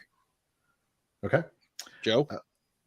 Yeah, I'm with you. I know Keith mentioned that he's a little off of his Drake London play from yesterday, but I still think in DFS he's 4,700. I still think, you look at all the numbers that Nate just brought up about target share and air yards, and he's the guy in that offense. I think he said like every other wide receiver they have left is like 5'9" or under or something. So, so yeah, like Drake London for sure. I still think he's a reasonable play. Although, again, if you're in the fantasy playoffs, hopefully you're not depending on Drake London. Yeah, exactly. Let's go to IDP here. Let's stick with Atlanta. Rashaan Evans played 100% of snaps last week. Mm-hmm. Thank the gods. Troy Anderson is finally becoming a thing here in the eyes of the defensive coordinator here for the Atlanta Falcons, playing 81.8% of snaps, has usurped Michael Walker finally. We look at his tackle efficiency with Rashaan Evans 14.5, Anderson's 13.3. Obviously you're playing Rashaan Evans, but can you make the case for Troy Anderson this week against a run heavy Baltimore team? No, that is the only reason that I would even not look at you sideways for recommending Troy Anderson, because it's not like I don't like him as a player. Right. I don't necessarily still trust that it's not a split to some extent between him and Michael Walker. I still think there's a case to be made that they'll, concede some snaps to each other. But, the Ravens are a team that you can support two linebackers against. We've seen it. We didn't see it last week. It was just Deion Jones. But the week prior, We kind of got that out of Devin Bush and Miles Jack, but really week 13 when we had Josie Jewell and Alex Singleton both with 20+ points. And you go back to week 12 and it was Aluakon, and at that point it was Muma. But I just don't trust the snaps personally for Troy Anderson yet as much as I want to. And we think that we'll will that to existence for next year. Right. Not there yet. More of a dynasty stash than it is an actual play. Oh, absolutely. Yeah, definitely. Okay. What about safety? We got Richie Grant, second-year player who, surprisingly, him and Jalen Hawkins played pretty comparably in terms of snap percentages in the box. We saw Richie Grant even play more in coverage with it, deep safety and at slot corner. Right. What are your thoughts at Richie Grant, though, as far as a DB play this week? Is the fact that he's playing more in coverage kind of concerning to you? Especially even against Baltimore, given the fact that they have who to throw to at wide receiver? But I think the fact that he was at slot is just a position. At that particular time, it was a matchup. I think you'll still play some in this slot back and forth because that's where he's comfortable there. He was playing there, on and off a couple years back. And then this year, he finally starts to see more consistent box snaps. I like Richie Grant in this matchup. I really do. I think they're going to utilize him to be a little bit of everywhere in this game. And that, I don't want to say I have him as like a really, really high upside play just because, again, like we were talking about earlier, where you don't know how this game's going to look as far as possessions and maintaining, control of the ball. But I do I'm moving Grant up right now in my rankings. There we go. That's what I was diddle-a-dalling. Nothing better than me rambling on as I try to upgrade rankings live. Like I can't wait 5 minutes to do it. You might forget though in your defense. So I like it. Forget. We all do it. Before we get to the Ravens IDPs, we got Ricardo who are on YouTube asking Tom Brady or Justin Fields. As long as he's able to walk and run, I'm taking Justin Fields all day, every day. 80 yards or more on the ground, 6 of his last 8, and scored a rushing touchdown, 7 of the last 8. I mean, that's kind of his floor, basically, the last 2 months. I mean, Philadelphia is a really good defense, and for him to still do what he did last week, it's let him take you to a championship, Ricardo. Assuming that you don't have any other deficiencies on your roster, and if you have questions about that, of course, chime in here. For IDP here, though.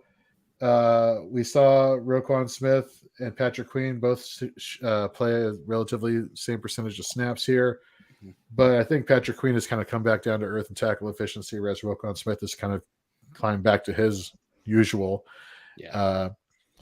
Outside of this here, is there anybody here that for the Baltimore Ravens that you feel comfortable starting in your IDP roster this week? I mean, I'm going to move Chuck Clark up just a few spots for the matchup against Atlanta, just because of the likelihood that it's such a game that's on the ground, and that benefits him with at least his usage as far as box snaps and limits his deep safety role.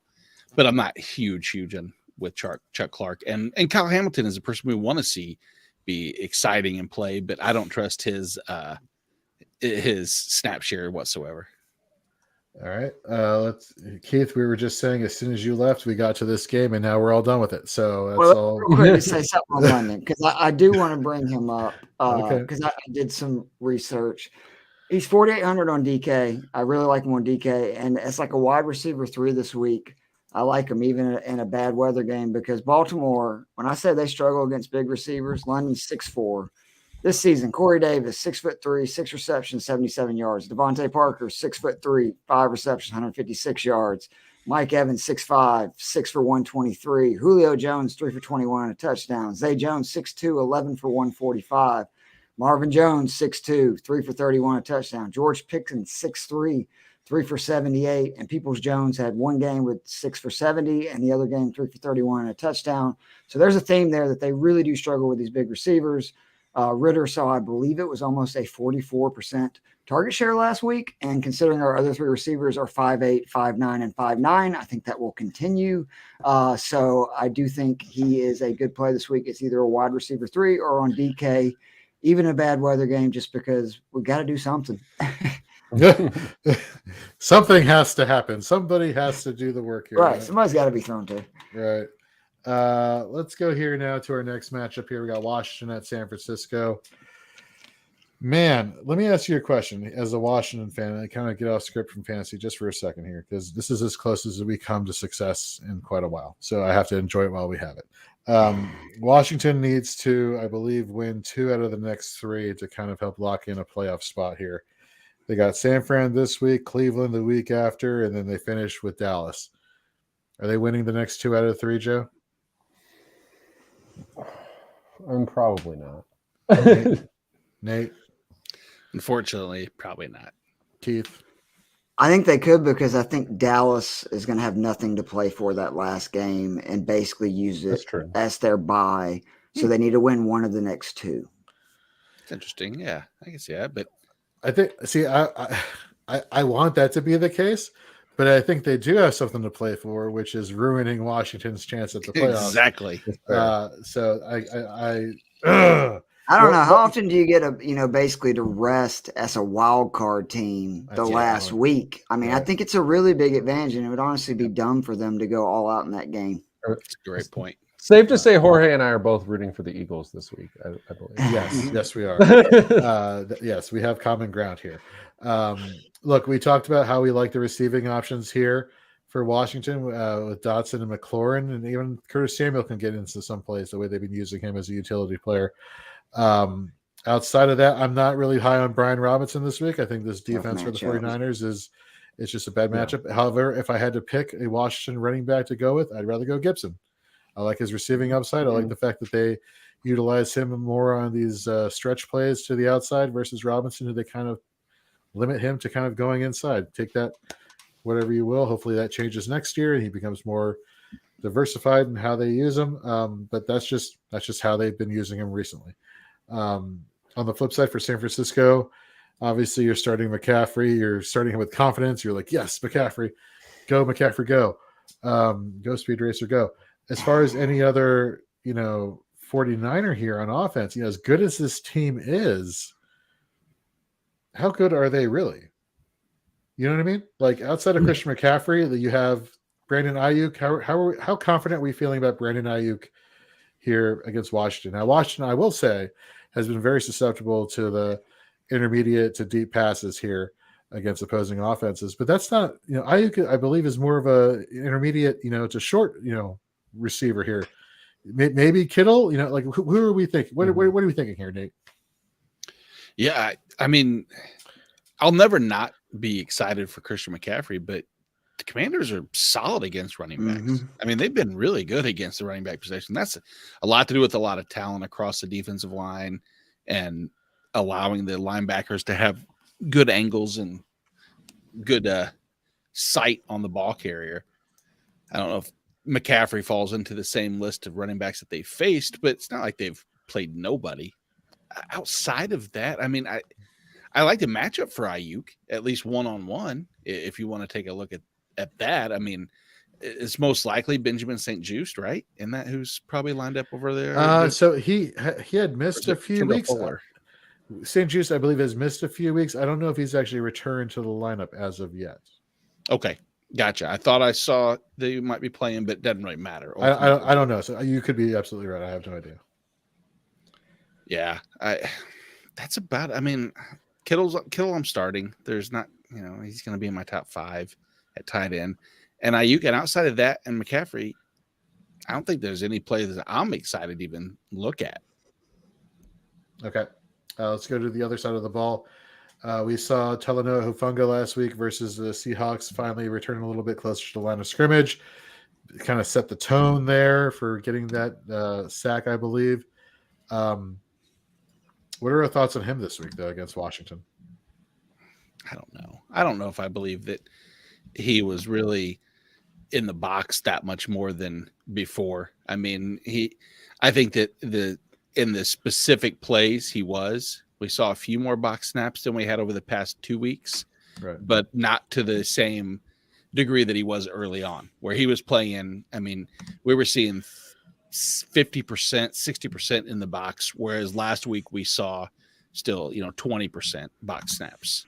So I mean, it's getting there. It's creeping up, and I think they'll be smart to use him against Washington in that way. But they're pretty regimented, man. They don't really get too far away from sticking those two safeties deep and letting the corners and playing those four back and letting their linebackers and front four do the damage. And without that sack and interception, I know it sounds crazy, or without the sack, I mean, I'm sorry. And the pass breakup, he only had 4 tackles.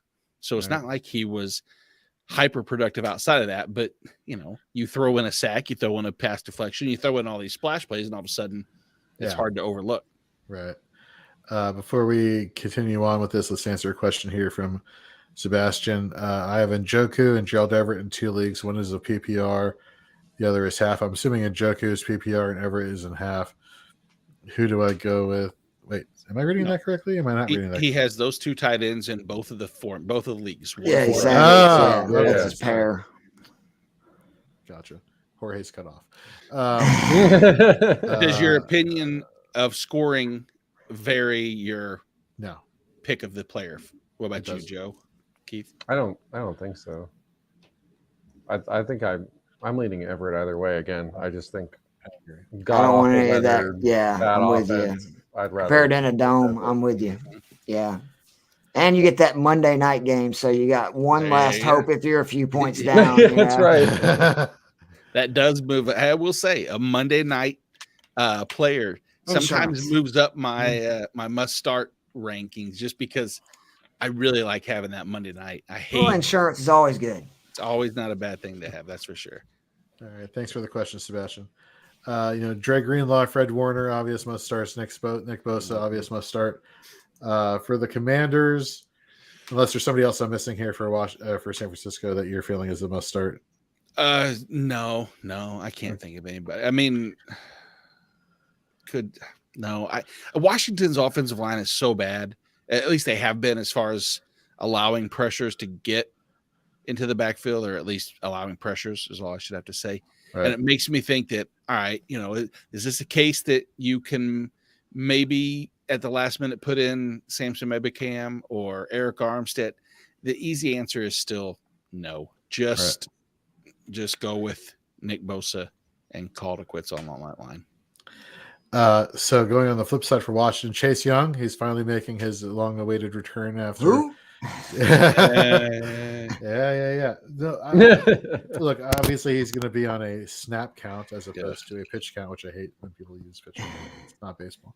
Anyhow, I still like Jonathan Allen. I think he's an underrated defensive lineman for IDP who kind of just gets thrown to the wayside. He's a double-digit point producer for you in fantasy week in and week out. So in a defensive tackle league, I'm definitely throwing him in there as a start this week. But if anybody along this defensive line that I'm really excited about is Montez Sweat. Just the presence of Chase Young being there, even if it is in limited snaps, I feel like that's going to be, especially if Sweat jumps or if Chase Young jumps out to a sack early, or he has some semblance of productivity that he had back when he was a rookie. This could be a very big Sweat game. But for me, the play here for Washington and IDP is Jamin Davis, who has been playing lights out the past 3 weeks, 19% tackle rate, which anything close to a 20 or above is just elite. His missed tackle rate is 13, which is not elite. But he's the primary linebacker who plays the majority of snaps, so he's going to be on the field a lot, and he's going to get a lot of opportunity. Another player here is Cameron Curl, who injured his ankle. And I believe they were going to see in pregame warmups whether or not he was actually going to be in or out of this game. If he does not play, if he does play, I'm all about taking a box safety going against a run-heavy team 9 times out of 10. If he does not play, there was talk from Coach Ron Rivera that Jeremy Reeves might actually be the person who swaps in there. He plays special teams mostly. Something about Jeremy Reeves, a couple things. He is a testament to never give up. Signed to Washington's practice squad, cut. Signed to the practice squad, elevated to the starting roster, cool, back to the practice squad, cut. Back to the practice squad, cut. Elevated to the starting roster. Like, the cyclical pattern of chaos that has been Jeremy Reeves' career in the NFL has just been crazy for Washington.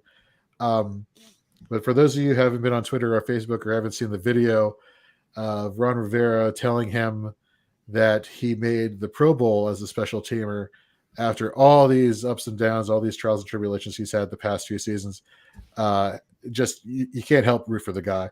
And for IDP purposes, when he has come on in relief for Cameron Curl in last season, he played admirably. He got you a good 7 tackle floor. So, you throw in any potential other splash plays he may have. Obviously I'm not as high on him as I am Curl, but I think you could have some DB3, maybe a flex upside at defensive back, given the matchup. Now, maybe I'm a little bit biased towards that just because I like the story a little bit more. But I'm curious to hear your thoughts, Nate. I don't know what they're going to do. No, that's good. I really don't. I love the story, and I get teared up watching it, the bump up for the Pro Bowl and how that plays into what they actually do defensively. I have one question that I want to know about what they do with Montez Sweat. Is last week we saw the first time that he predominantly played more left edge, left outside. And if that was the case, he gets McGlinchey. But that's historically, great. He's been a right edge guy, which is Trent Williams. And that matchup sucks no matter what. And so I want to monitor that. Granted, it's week 16. This isn't a week 2. Hey, all right, Joe, write this down. Watch what side he plays on and take advantage of that going forward. Because if he gets the right tackle, it's a little late for that, but it's not a bad thing to focus on. You're always going to start Montez Sweat as far as I'm concerned. He's very underrated. Okay, let's go now to the Eagles and Cowboys. I think we're all on board Gardner Minshew. I think we're all on board these options here on offense. Are we on board with Dallas Goedert though, Joe? I think so. This is another one I'm going to throw to Keith though, because this is one of his plays. Yeah, I do really like Goddard. Just a reminder, they played one game together, him and Minshew. Goddard scored the most fantasy points he has in his entire career.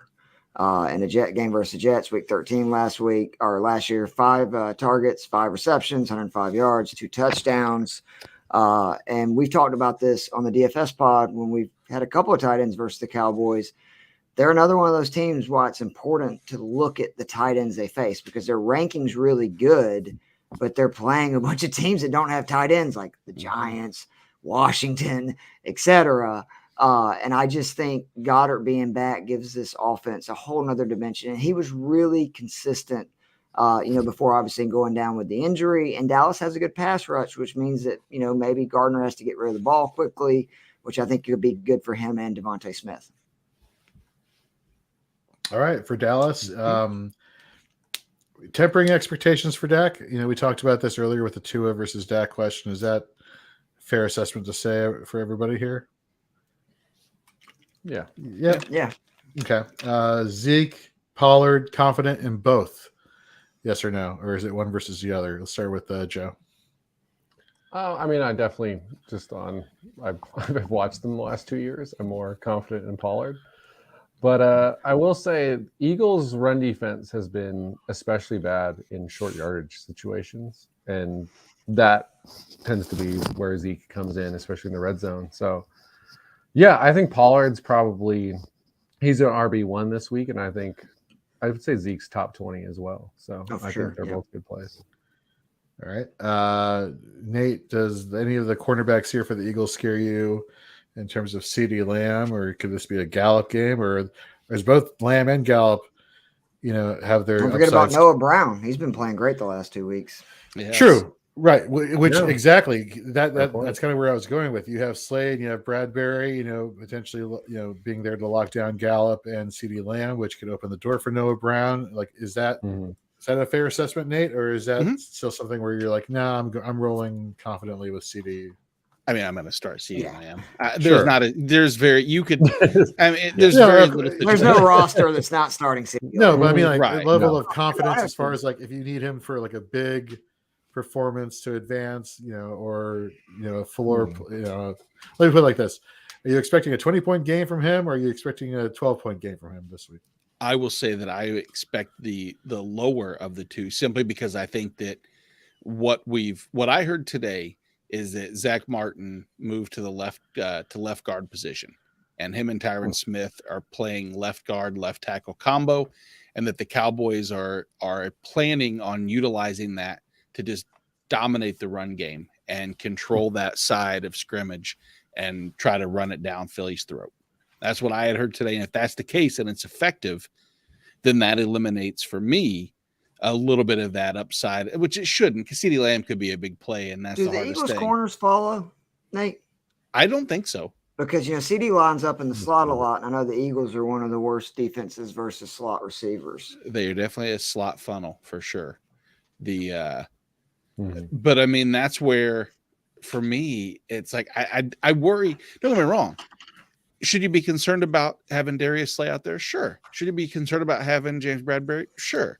I just don't know if there's enough Avonte Maddox in the slot that I feel uncomfortable about CeeDee Lamb. Maybe Michael Gallup, maybe Noah Brown, like you said. I would temper expectations and lower down. But if I had to guess a typical run pass combo, like typically,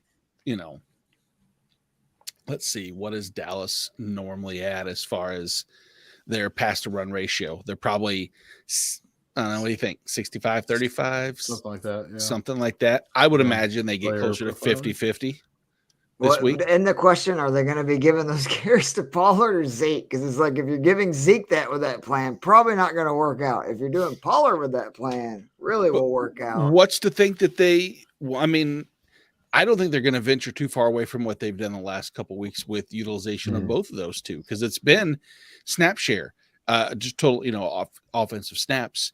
The last week, 55 for Pollard, 51 for Zeke. Rushing attempts was 48 to 40% Pollard. Routes run actually benefited Zeke. Wow. Targets was much more for Tony Pollard. Therefore, so targets per route run was heavy. But I just think that I think we see both heavily utilized. I wouldn't be shocked to see, 13 to 14 carries a piece in this game. To your point, the pass rush of the Eagles too. Like, why would they want to drop back a bunch where the team's got 38 sacks in their last 8 games? Exactly. Something to keep in mind here, and kind of helps to prove your point a little bit. Their pass to run ratio is a lot closer than I thought it was going to be. It's 51.1 to 48.9. Okay. So that definitely, I was not expecting that ratio, to be honest with you. So that was that could be a lot to do though with the Cooper Rush. That's true. That's a fair point. That's a fair point. Let's go here to Sebastian back here again. Leaning towards. Okay, sorry. Let's go back up here. With Jalen Hurts out, do I go Daniel Jones, Minshew, or Purdy? Definitely not Purdy. Leaning towards Jones because of the matchup and rushing potential, but wanted to hear your thoughts on that. So, Joe, let's start with you. I think I know where you're leaning, but I think it comes down to Purdy and Minshew and Keith. Let's have you versus Joe square off here a little bit. Keith, you're very high on the fact that Minshew has rushing upside, but also has the weapons to facilitate getting the ball to and getting those fantasy points, racked up. We're hoping for the home run play here with Daniel Jones and a Darius Slayton, and then the helping with Saquon out of the backfield, as well as the rushing upside. Jones, the far more advantageous runner, for lack of a better term. What are your thoughts here?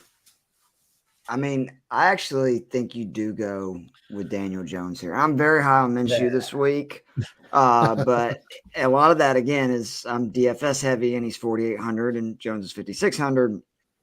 There's just a lot of variables. I mean, Nate just made a great case about the Cowboys are going to try to run it a bunch. I can promise you the Giants are not going to be in a situation more than likely where they can run it a bunch.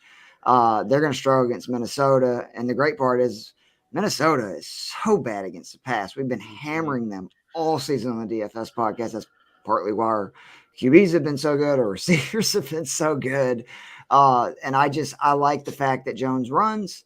He's probably gonna get 4 or 5 points at minimum on the ground. That's about what he averages.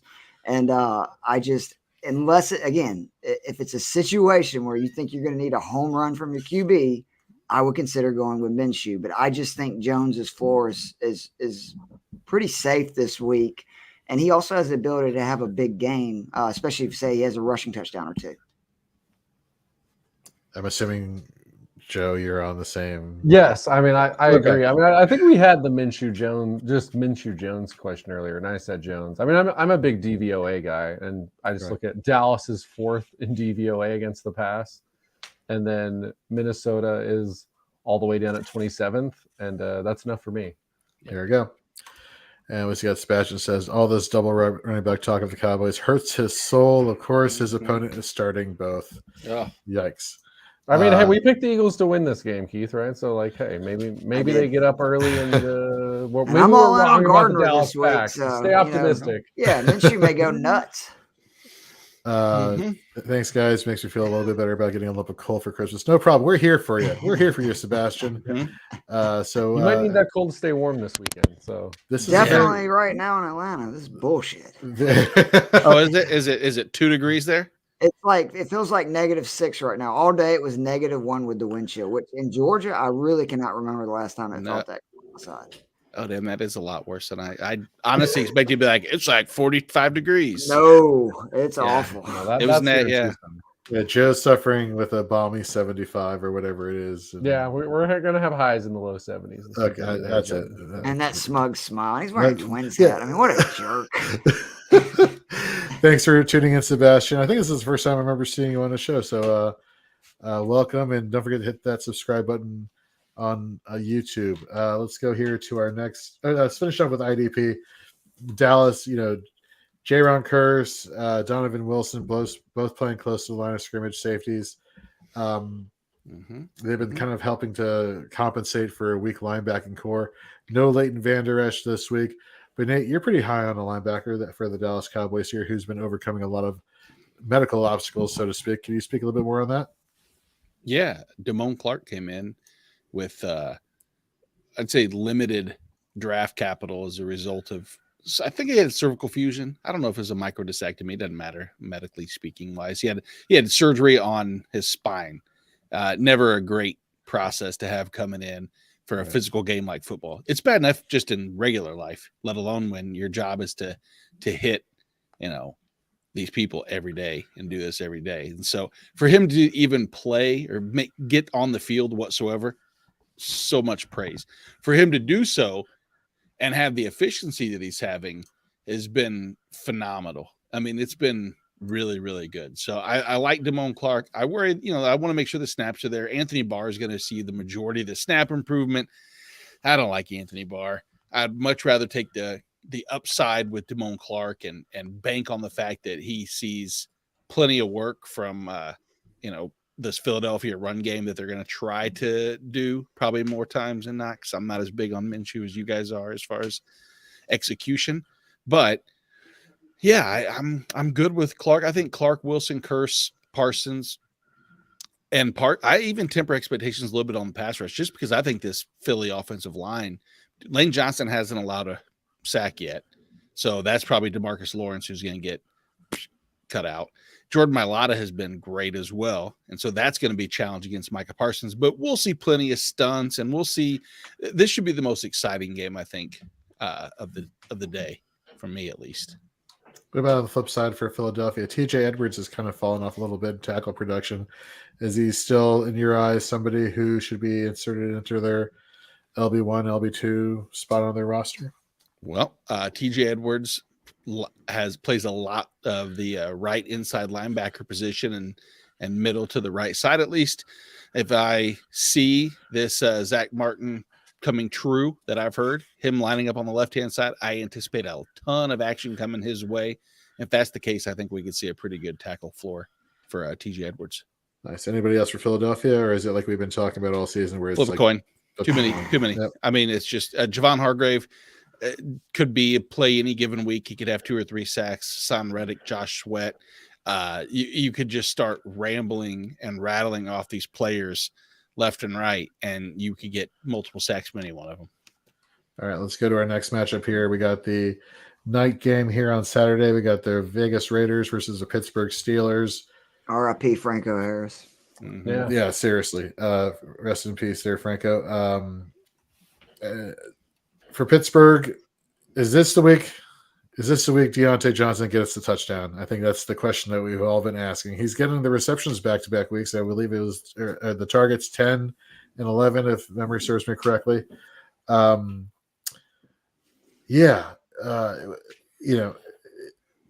think the question going forward into this game for me was hoping that it was going to be, if I had to pick a Pittsburgh wide receiver, was it going to be George Pickens or is it going to be Deontay Johnson? I kind of feel the past few weeks have shown us that it's going to be a Deontay Johnson, because I feel like that's where Pickett is focusing a lot of his attention to. So for PPR, love it. For DFS, what are our thoughts on Deontay Johnson? Is he kind of stay the hell away from this game? I mean, if you're doing a showdown, yeah. I mean, I like Johnson. I actually did one earlier, but I really think the Raiders are going to roll in this game. Steelers have really started to give up rushing yards. Josh Jacobs leads the league in rushing.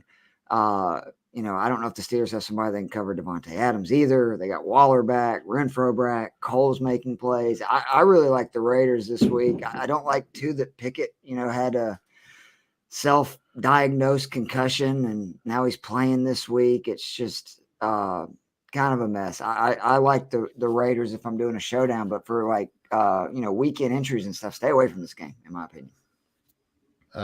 For regular fantasy purposes here, Keith, you just told us all about the Raider offensive players that you want to start this week or have to start, and you should feel good about them versus Pittsburgh. Outside of Deontay, though, Joe, is Najee Harris even somebody that we're considering as a start, or is not so much? I think I'm in the not so much at the end of the year. I mean, I know there was a week where I was like, you know what? I'm putting him in. He was playing the Falcons, though. Yeah. You're doing your typical deal, Joe. Yeah. I mean, I always have to pick someone playing the Falcons because that's just pretty smart. Good strategy. But yeah, I think, it is the Raiders, though. The Raiders find ways. Unless Jacoby Myers throws the ball straight to one of their defenders, they tend to find ways to lose or keep teams in games. So I don't hate it. Like, he's getting volume again. Yeah, he's getting the volume. I don't hate it. Obviously, I don't think anyone at this point in the season is excited to have Najee Harris in your lineups. And I actually don't know his DK price because he's in the Saturday night game as opposed to the Saturday main slate. So I didn't really look at that. But I don't hate it. I don't hate Deontay. That's as far as I would go with anyone on Pittsburgh, is those two guys. He's 6,000. Not excited, but not totally out. 6,000. Yeah. Yeah. I mean, that's but Dobbins is 200. I mean, right. But I mean, yeah, if you're playing a full Saturday slate or a Saturday Sunday slate, take J.K. Dobbins or McKinnon over Deontay, over Najee Harris, in my opinion. Yep. All right, let's go to the opposite side of the ball here for Pittsburgh. I think Cameron Hayward is somebody who I definitely would be really high on, especially with the fact that the Raiders are running the ball a lot. They have been running the ball a lot all season with Josh Jacobs. Mm-hmm. The question here is, though, does TJ Watt line across from Colton Miller? Because if that's the case, I'm a little bit concerned about TJ Watt this week. If he lines up on the other side, then I'm not so concerned. So I need to look into that information real quick. I'm not too overly concerned about TJ Watt anymore. He's hurt, right? Like, man, he had been, yeah. And I mean, that was the concern, is going into week 13, I think, is the last time I saw that he had an unproductive week from a fantasy perspective. But he's been, I mean, look at the last 2 weeks really, and he's getting his health back a little bit. As a result, he's getting more in terms of win rate and pressure rate. Not TJ Watt level, but we are seeing 80+% snaps. We're getting double-digit pressure rate and win rate. It's I think that he's in a good spot, but you're right. The Colton Miller line, matchup is one to have a little pause for, but I'm starting TJ Watt still. I'm not getting too cute. The start your studs type of conversation, it should really come down to is it a stud because of name, which is what TJ Watt was when he first came back from injury. It was too hard to not start him because of the name, but I still feel like he's just too valuable. All right. The linebacking situation is kind of murky. Miles Jack is out. Is there anybody? Robert Spillane. That's it. He's playing 100% of snaps. He's the lead guy. Could see a pretty decent tackle week as a whole. I mean, I think the matchup isn't exactly the one that we were hoping to have to start Robert Spillane in terms of playoffs wise, semifinals. But Vegas is a great matchup for that. So I'll take full advantage if you can. All right. Anybody else for Pittsburgh? Minka? Nope. I'm kind of down on Minka. I just don't think I don't see a pathway if he's that deep to a ton of splash plays and the tackle floor has been up and down here and there. I don't know. I'm never enamored with free safeties. We'll just go with consistency with in the box. Word. All right, let's go to the first of the Sunday games. 3 games on Sunday. What a crap fest this is. Jesus. This has actually the highest over under 50. Green Bay and Miami. I mean, Jones, Dillon, Watson, Hill, Waddle, Mostert. Tua. Is Aaron Rodgers on this list? Keith? I'm sorry? As far as would you play Aaron Rodgers this week in fantasy?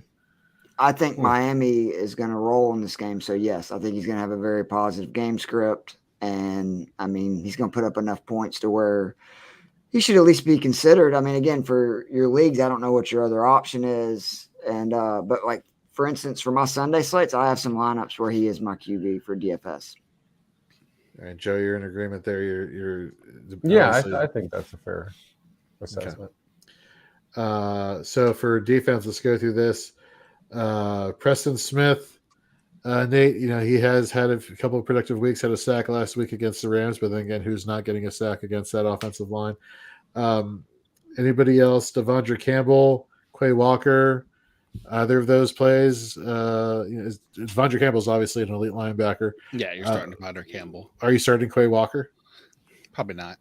Okay. Probably not. As I like the amount of snaps that he could see is in this particular matchup. I don't know about the percentage per se. If we're going to see anything, I would love to see 100%. I don't think that's a viable situation given Green Bay's history as far as running primarily just a single linebacker out there. But Quay did get 95% last week. So, I mean, that's the opportunity that we want to see.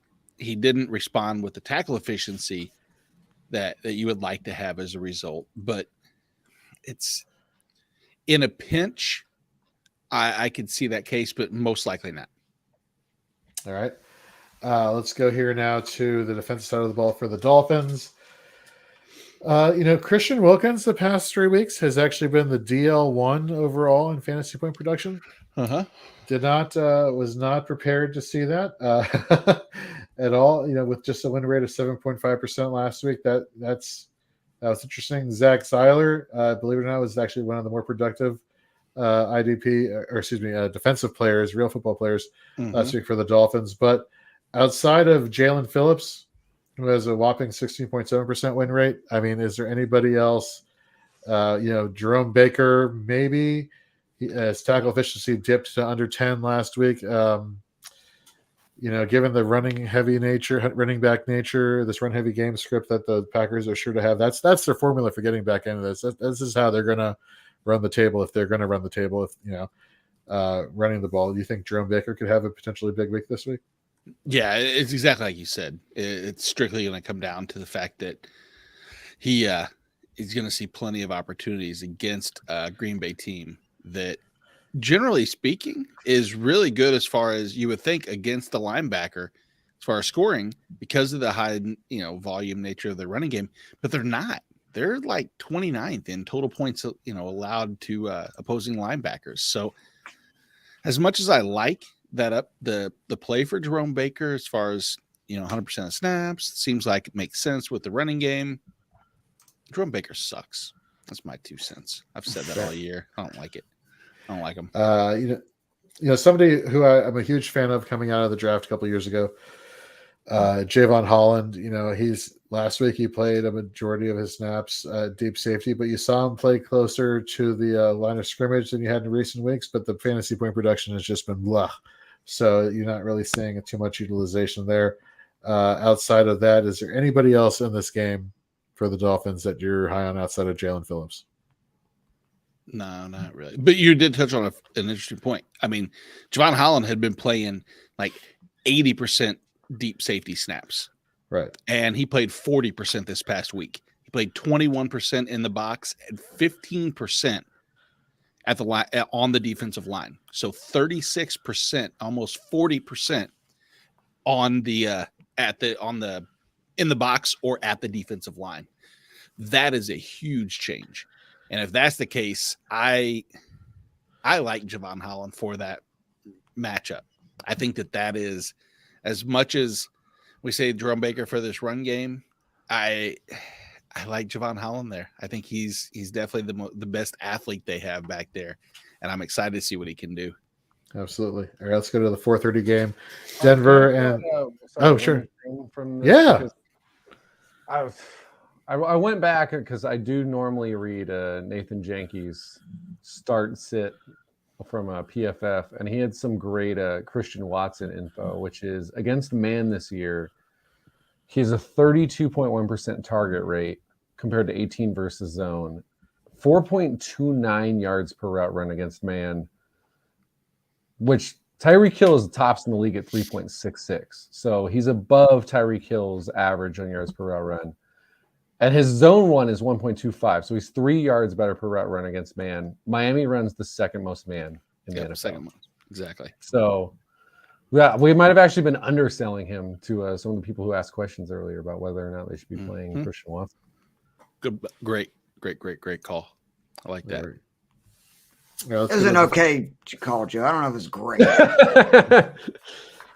Well, you don't have to humble Joe. Joe's right. That was you hear how he I started the credited podcast the guy last who night? actually came up with this information. I so try to celebrate don't him take for too much winning. credit for this. The Giants-Washington game, and he goes, "Oh, and I'm also celebrating the Bulls win over your Hawks." It's like, oh, that's how we're going to start the podcast. Okay, I see how it is.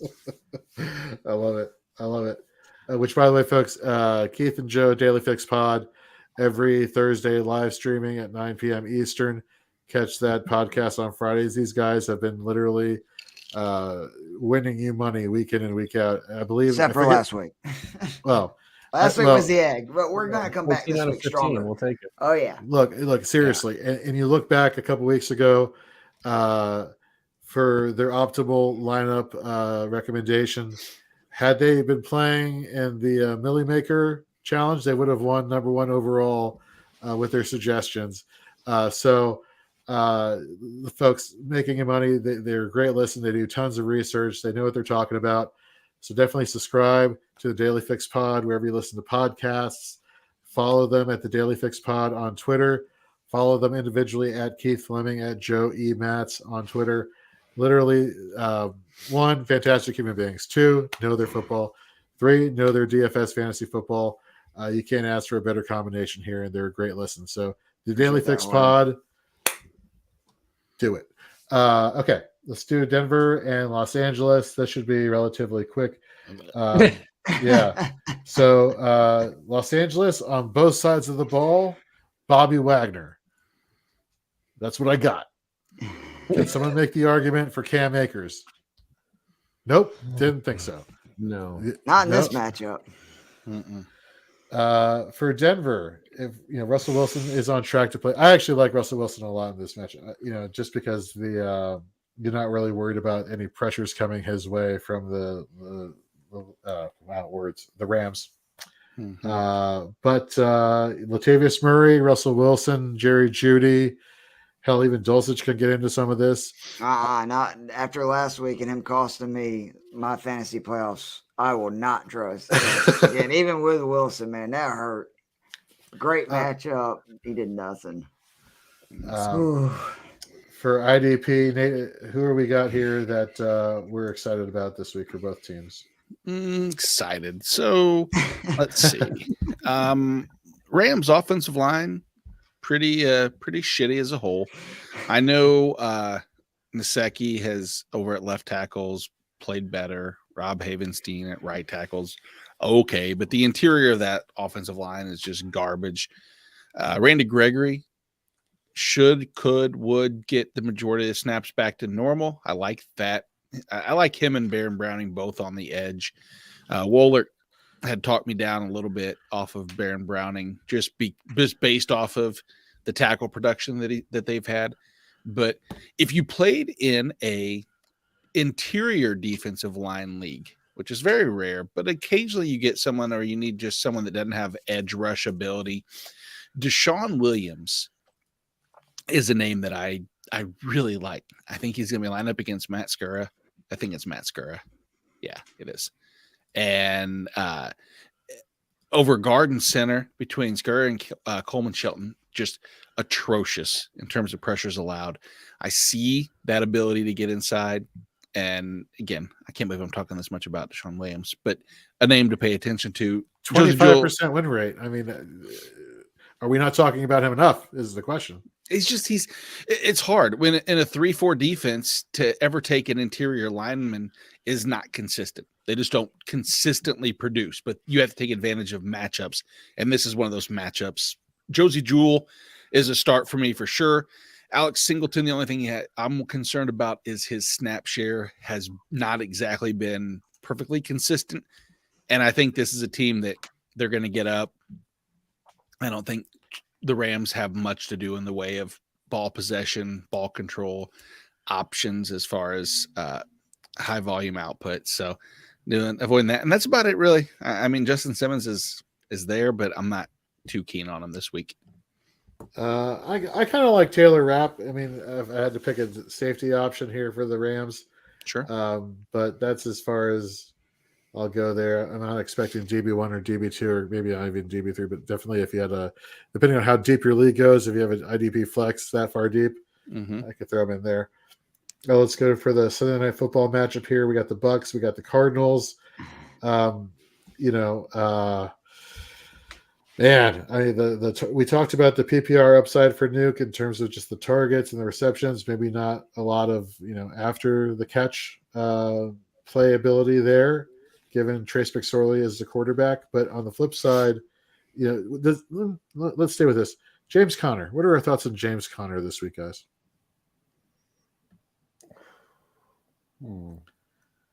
I don't love it. I mean, you got McSorley at QB.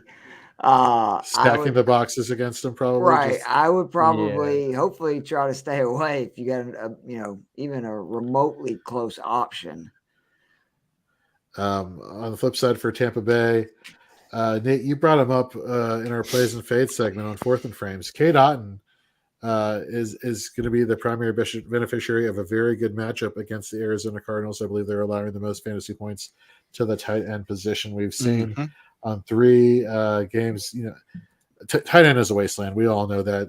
It's Travis Kelce, and then who can you stream from week to week, basically for the majority of the season. And basically one of those streaming options is whoever's playing Arizona. And you look therefore at the opportunity that Cade Otton has with the Bucks and Tom Brady 3 times this year. He's been a top 10 tight end. Twice he's been a top 5 tight end. Could this be another, top performance for Cade Otton this week? I mean, I think so. If you streamed every tight end against Arizona, you can't stream every tight end against Arizona. Team tight ends against Arizona, you'd have, 117 targets, which is, I think, second in the league. 94 receptions, which is tops. 1,074 yards, which is tops. 10 touchdowns, surprisingly, is not. So, I mean, thank you, New England. Yeah, exactly. Actually, no, take that back. Arizona is tops in touchdowns allowed. My bad. Are they really? Yeah, tied with the they Lions. They are tied with the Lions with 10. Yep, my bad. I looked and I was like, oh. So I was looking at the red zone targets and red zone touches. Shockingly, they're not up there. So, yeah, Kate Otton, just a process and product of opportunity. And then Godwin. The running back situation is kind of scary here for Tampa Bay. If you had to pick one, Joe White or Leonard Fournette, you would be rolling with insert. Who? I would say White just because I think he's a better player. Okay. That's as simple as it gets. I can't say I want to be playing either of these guys. Fair enough. All right, let's go to then, unless there's somebody else. Oh, that's right. Mike Evans. What are your thoughts on Mike Evans? Just nope, not doing it, not having it. He's actually showing some signs of life lately. I mean, he had a decent game last week. And me and Joe talked about it. It was last week, right, Joe? That he is so overdue for that monster game. It's coming. I mean, he's Mike Evans. He does it 2 or 3 times at least a year, and that's on seasons that he's done more. This year has been a huge disappointment. Don't get me wrong, because I have him, but if I'm in the playoffs with Mike Evans, I'm probably starting him because I think again, any week he can score 30 points. I will say on Outsiders, on a deep passing DVOA, the Arizona defense is second in the league. So this to me is more of the Otton Godwin game. Would be my guess. Because I said last week the old apple a day will keep the doctor away, and an apple a day will keep Mike Evans in play, and that was the case with both Evans and Godwin, and for everybody actually. Eli Apple was targeted 10 times. About 8 receptions for a $113, a touchdown. Mike Evans had 3 for 64 against Eli Apple. He doesn't quite have that same luxury this week. It's still going to be good. It just I don't know if we'll get the same same production. Yeah. As a Giants fan, just shocked at that Eli Apple stat right there. Yeah, I can see that. As shocked as you would be if Galladay caught a pass. Picking up on the sarcasm exactly. there. Unless he was playing against Eli Apple, and then it would yes, then hey, it's the true battle. The 7 for 100, the unmovable object versus the unresistible force. Nate, let's cover IDP really quickly for this game. You know who's a name that we talked about Ken Sonnenberg and how I'm playing him this week in a family league. Yeah. Let me tell you who I have on my IDP. On my bench, I'm starting Rashaan Evans and Logan Wilson this week. Okay. Devin White is sitting comfortably on my bench, and I don't feel bad about it one bit. Okay. Well, you don't like winning. I get it. It's fine. He just hasn't been doing a lot this year. He hasn't been. He had a good week last week. Well, okay, the one, but it's exaggerating probably. It is a little exaggerated, but it's not too far removed. I mean, it has been. It's been a little worrisome. There's no doubt about that. I mean, the last 3 weeks, Levante David has stepped up and has actually been the better of the two. You have to go down pretty far to find Devin White's name in the overall linebacker rankings for the past couple weeks. I don't blame you for sitting him for what the people you just mentioned to me. Let's put it that way. There we go. Who else? Jalen Thompson has kind of fallen off a little bit here for the Cardinals. JJ Watt had a big week last week. Is it more of like just? I like JJ Watt. I don't like the matchup. I worry. So Tristan Wirfs is out, which is a big plus, except for the fact that they always find a way. I think Tristan Wirfs is out. Wait, hold on. Let me check that. Because if that's a case for a number of different things, obviously if he's out, like I could have sworn that I saw he was, that could change a little bit as far as the run game for Tampa. But most importantly, I like that matchup for JJ Watt, and I don't see anything on Tristan Wirfs right now. So we'll just leave that one out and say that who knows? I'll figure this out by tomorrow morning by. I guess we don't need to. You got a whole 24 hours. You're good, man. Oh man, I got all the time in the world. I'm and then once that's figured out, you can reach out to Nate Markham, and he'll answer all your questions regarding his cell phone number is. Yeah. Tristan Wirfs got a full practice in today, so Tristan Wirfs should be good. Yeah. Ixnay on JJ Watt. We're back to square one. There we go. Okay, so if there's nobody else that we're super confident in, let's go into Monday Night Football, the last game of the weekend. Chargers and Colts. Nick Foles is the quarterback. The question is here, Michael Pittman. We still on board Michael Pittman in terms of like, you know what, he's Michael Pittman. He's going to get the targets. Therefore, for a half or a full PPR, we're still happy rolling him out this week. What are your thoughts, Keith? I mean, I don't think you can sit him. It'll be interesting to see, Foles at QB. I don't know if that's an upgrade anymore. But no, I don't think you can sit Michael Pittman. What about Deion Jackson?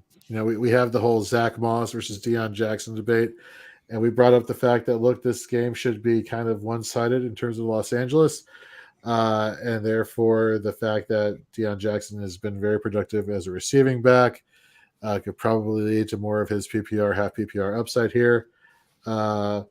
Joe, if somebody said to you, I'm starting Zach Moss over Deion Jackson, what would your reaction be? Don't do it. Okay.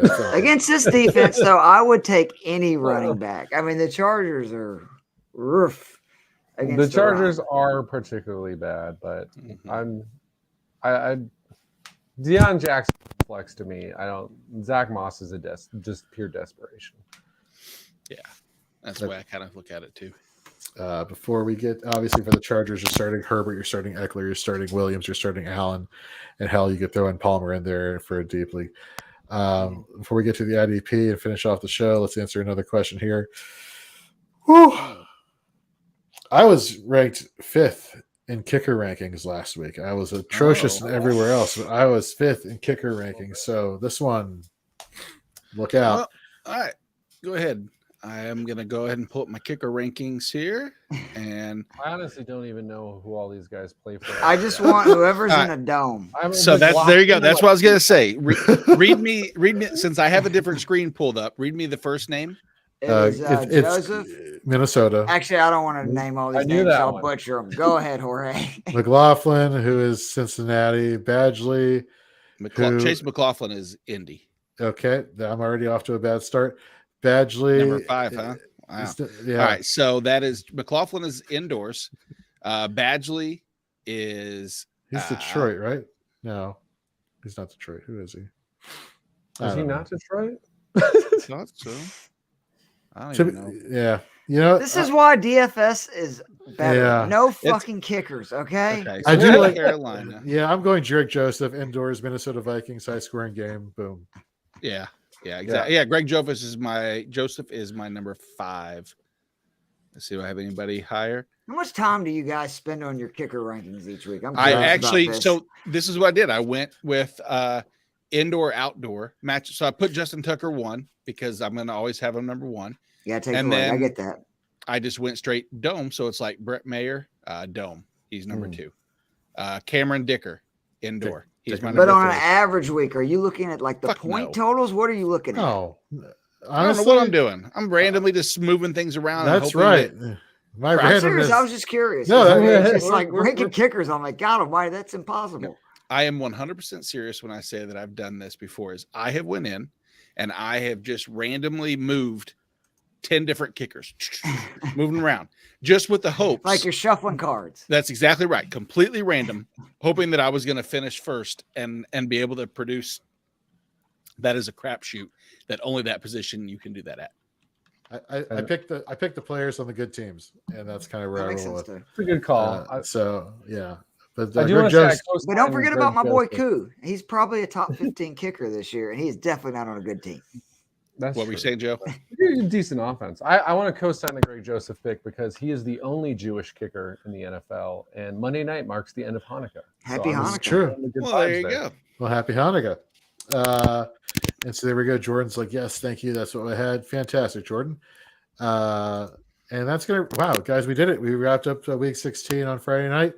Everybody who asked their questions, thank you very much. And of course, if you have any more questions, hit us up at Fantasy and Frames. Hit us up at Jorge B. Edwards, Keith Fleming, Joe E. Matz, Nate Markham. We are on every single social media channel minus Twitch. So message us there. We'll answer your questions there. I'll eventually start playing video games on Twitch if you want me to, and we can start a Fantasy and Frames channel. We could have a Fantasy and Frames Madden League. I'm down. And we could have people join. See, this doesn't sound so crazy, right? Okay, fantastic. Wow, yeah. So, of course, watch all of our videos, please. Rate, review, follow, subscribe, wherever you're seeing us at. We enjoy this. We enjoy talking shop with you. We enjoy interacting with all of y'all and covering all these matchups on offense and for IDP and obviously for special teams and DSTs and you name it. Good luck this weekend for those who celebrate. Merry Christmas. For those who celebrate Hanukkah, Happy Hanukkah. Obviously today it's still. What about the Festivus for the rest of us? I was just getting to that. Today is Festivus. Happy Festivus Day. For everybody, have a great one. We'll see you next week. Don't know if it's going to be Friday or New Year's Day. Still up in the air. Depends how hungover everybody's going to be on New Year's Day. So and if Georgia wins or not. Yeah, if Georgia wins or not. So there we go. So for Joe, for Nate, for Keith, I'm Jorge. Good luck this week, folks. Happy holidays. Happy